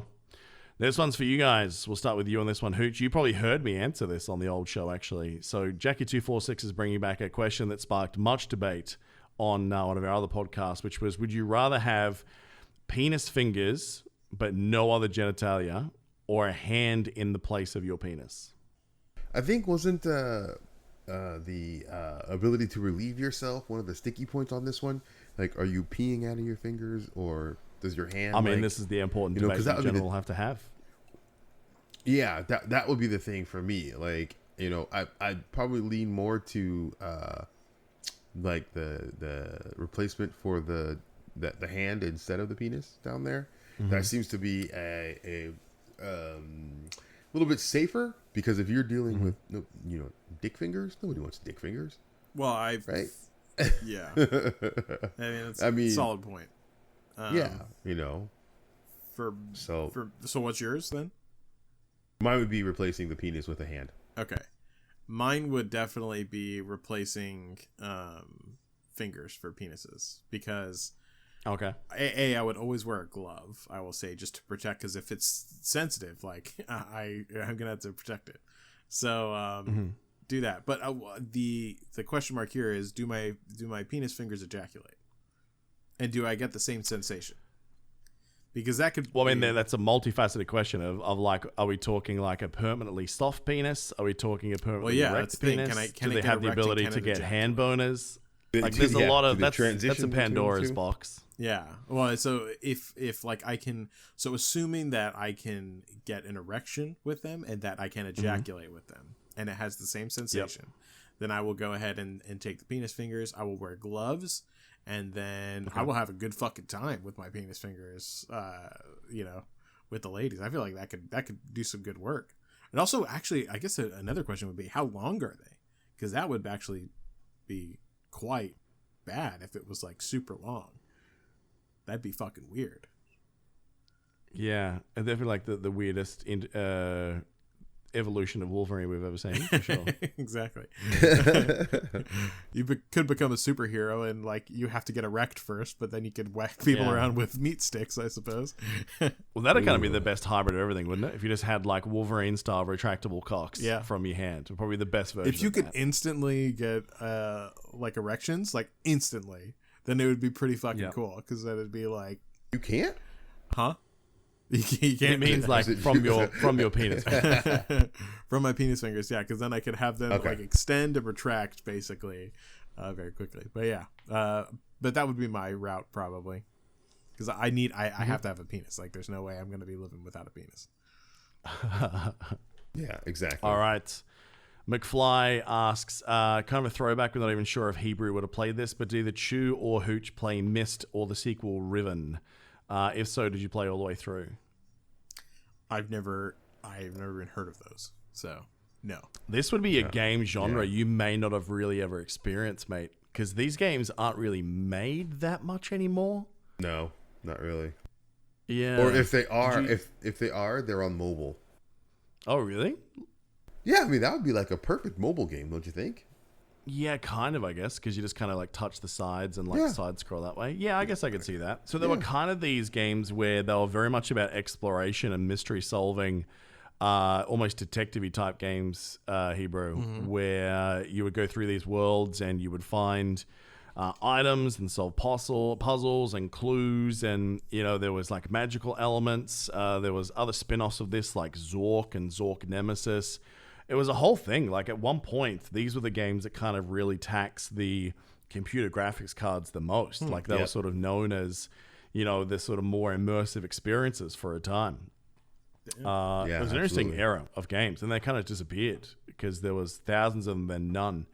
I played a couple of the Mists. One of them I finished. The others I can barely remember.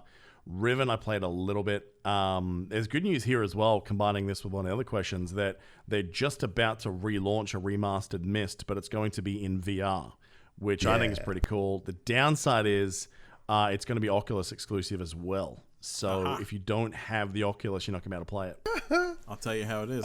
So Hebrew is going to have to cover that story for us. Hooch will know too, I guess, because you got the riff. Well, that's one of the things my kids want a Quest 2. For Christmas. There you go. Yeah, the Quest is definitely the way to go now. Like, there's just not a reason to get a Rift anymore. That's true. Yeah, I'm actually thinking about doing that. If we go that route, it will definitely be the Quest. Mm-hmm. Yeah, for sure. All right, Big God has the last question for the week. What was your favorite game console, and why was it the PS2? I don't think I had a PlayStation 2. I was going to say it wasn't the PS2. It was the Sega Genesis. That was the one that started my love of gaming. Sorry. Yeah, I'd say the Genesis the is Genesis. probably one of my earlier ones too. I don't think it was the best console of its generation, but I didn't have a SNES at the time. I think if I did, it would be a different story.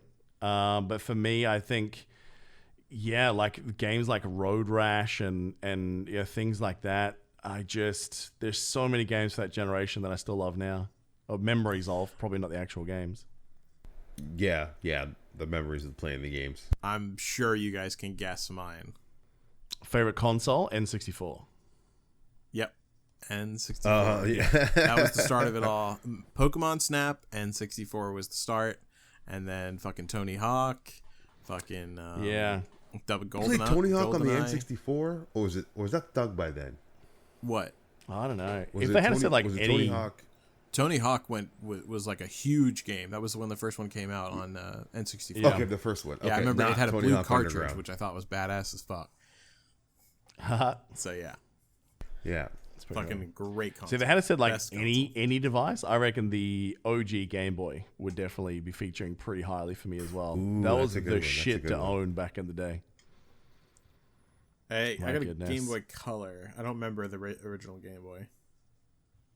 Oh man, yeah, you didn't know the pain of like stuff. batteries. And the nightlight accessories and the Game Link cable. So much jank about that was just awesome at the time still. So, all right, very good. So before we get out of here, we have to obviously thank those that keep the show rolling every week. So a shout out to all of our Patreons. Thank you so much for sticking with us. And obviously we know it's tough times out there, especially as we roll into Christmas. If you're in the US, especially in the UK and Europe, please be safe. The winter period's potentially going to be rough and infections are on the rise. Just wear a mask and play it safe, folks. We're not going to make political statements on this show, but seeing what I see in hospitals on the daily, man, please look after yourselves and your family. But more importantly, to the people that look after us, so to our ANR supporters, so to Ox5, Batbutt, Connor L, Captain Jeepus, Goat, LFC Avenger, Sylv J003, Commander Corsi, Lunchbox, and Alan K. Thank you to all of you guys. To our fanboys, Mad Dog, Dajrek, Commander Hansen, Unhinged, Flexipotamus, Matt Bloody, Simon L, Incorrect User, Rockstar, Corey F, Dan1387, Snorlax Hunter, TT Marco, JJ Orbits, Curtis the Greek, Swain Hammer, Jamie to X23, Debearded Viking, Metalhead, Run and Gun 83, Dracul, Lee, Zateo Tech, Adam Marrero, Frozen, to Chief, Fat Honey Badger, Pike, and Benicus. Thank you to all of you. To the dedicated Nightside, Conway Supreme, Abyssarum, Captain Hammer, DJB 306, Morphine Dream, Cheetah, Hobbs, Tuggernuts, Andrew G, Domino, Real East, Dun and Dun, Paul Puck, Beer God, Legriv, Cravino, Mookie, Grimnos, Scooter, Yule, Justin Beard, Lemon Russ, McFly, and Give Me Scotch. Then we have Agent Zero, Honeycombs, Dahooch is right here, right now, to the Multiverse Masters. Silver Wolf, Bronzy, Jedi Matroza, Slim, Jay Shriver, Neil Wybird Wiley, Jake246, Lord Keen, the Quixotic one. Thank you very much. Please remember to cancel your second sub this week when you hear this. Please. I don't want you to get charged a second time this month, my man. To Moon, to Judas, Folksy Smoltsy, Spark Zulu, to Dragus, Della, Kane, and Creative Name. And, of course, to the new guy on the block, to Little Scrappy Doo, which I believe someone on this podcast may actually know. Oh, yeah. Unfortunately. No, yeah. That's my brother, actually. He's been listening to the podcast as you guys have brought me on, and he wanted to show his support, so he decided he was going to become a Patreon. And he was like, Champion of champions. Yeah. So he said keep up the good work. He's really enjoying it. I was saying earlier during the pre-show that we've turned his sneaker addiction into a video game addiction.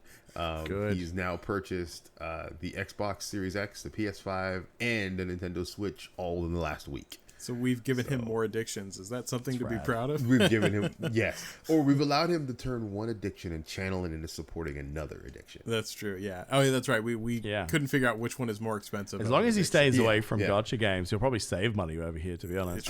True. He's never been the type to get caught up in gacha games. That's more a me thing. Then there you go. Yeah, he'll be set. It's very good. That is going to do it for another week, folks. So thank you to Hebrew Hammer. No problem. Thank you to the Hooch. I really appreciate you filling in while Pike has been away, my man. Always. Nope, not a problem, man. Loving it. He's going to have big shoes to fill when he gets back. That is for sure. So look, shameless plugs again. Make sure you check out our Discord at discord.me/ANR. There'll be announcements there this week as to what we decide to do for next week, because obviously the Americans are doing Thanksgiving. So we're just debating whether or not we have a week off, or if I run something from my end. We don't know. We'll give you guys an update during the week. So check that out over there. patreon.com/ANR pod if you'd like to help support the show. And if you are listening on Apple Podcasts, remember the ratings and the reviews really help people find the show. Obviously, if you love the show, leave us a high review. If you don't love it, hey, maybe keep it to yourself. No, obviously all feedback is always welcomed. You're always welcome to DM me as well if you think there are ways we can improve. We know the longer format conversational style, some people love, some people are like, dude, could you do this in an hour? Obviously, yeah, we're doing what we can to make this show better every week. Stay safe. Enjoy your Thanksgiving if I don't talk to you beforehand. And until next time, cheers.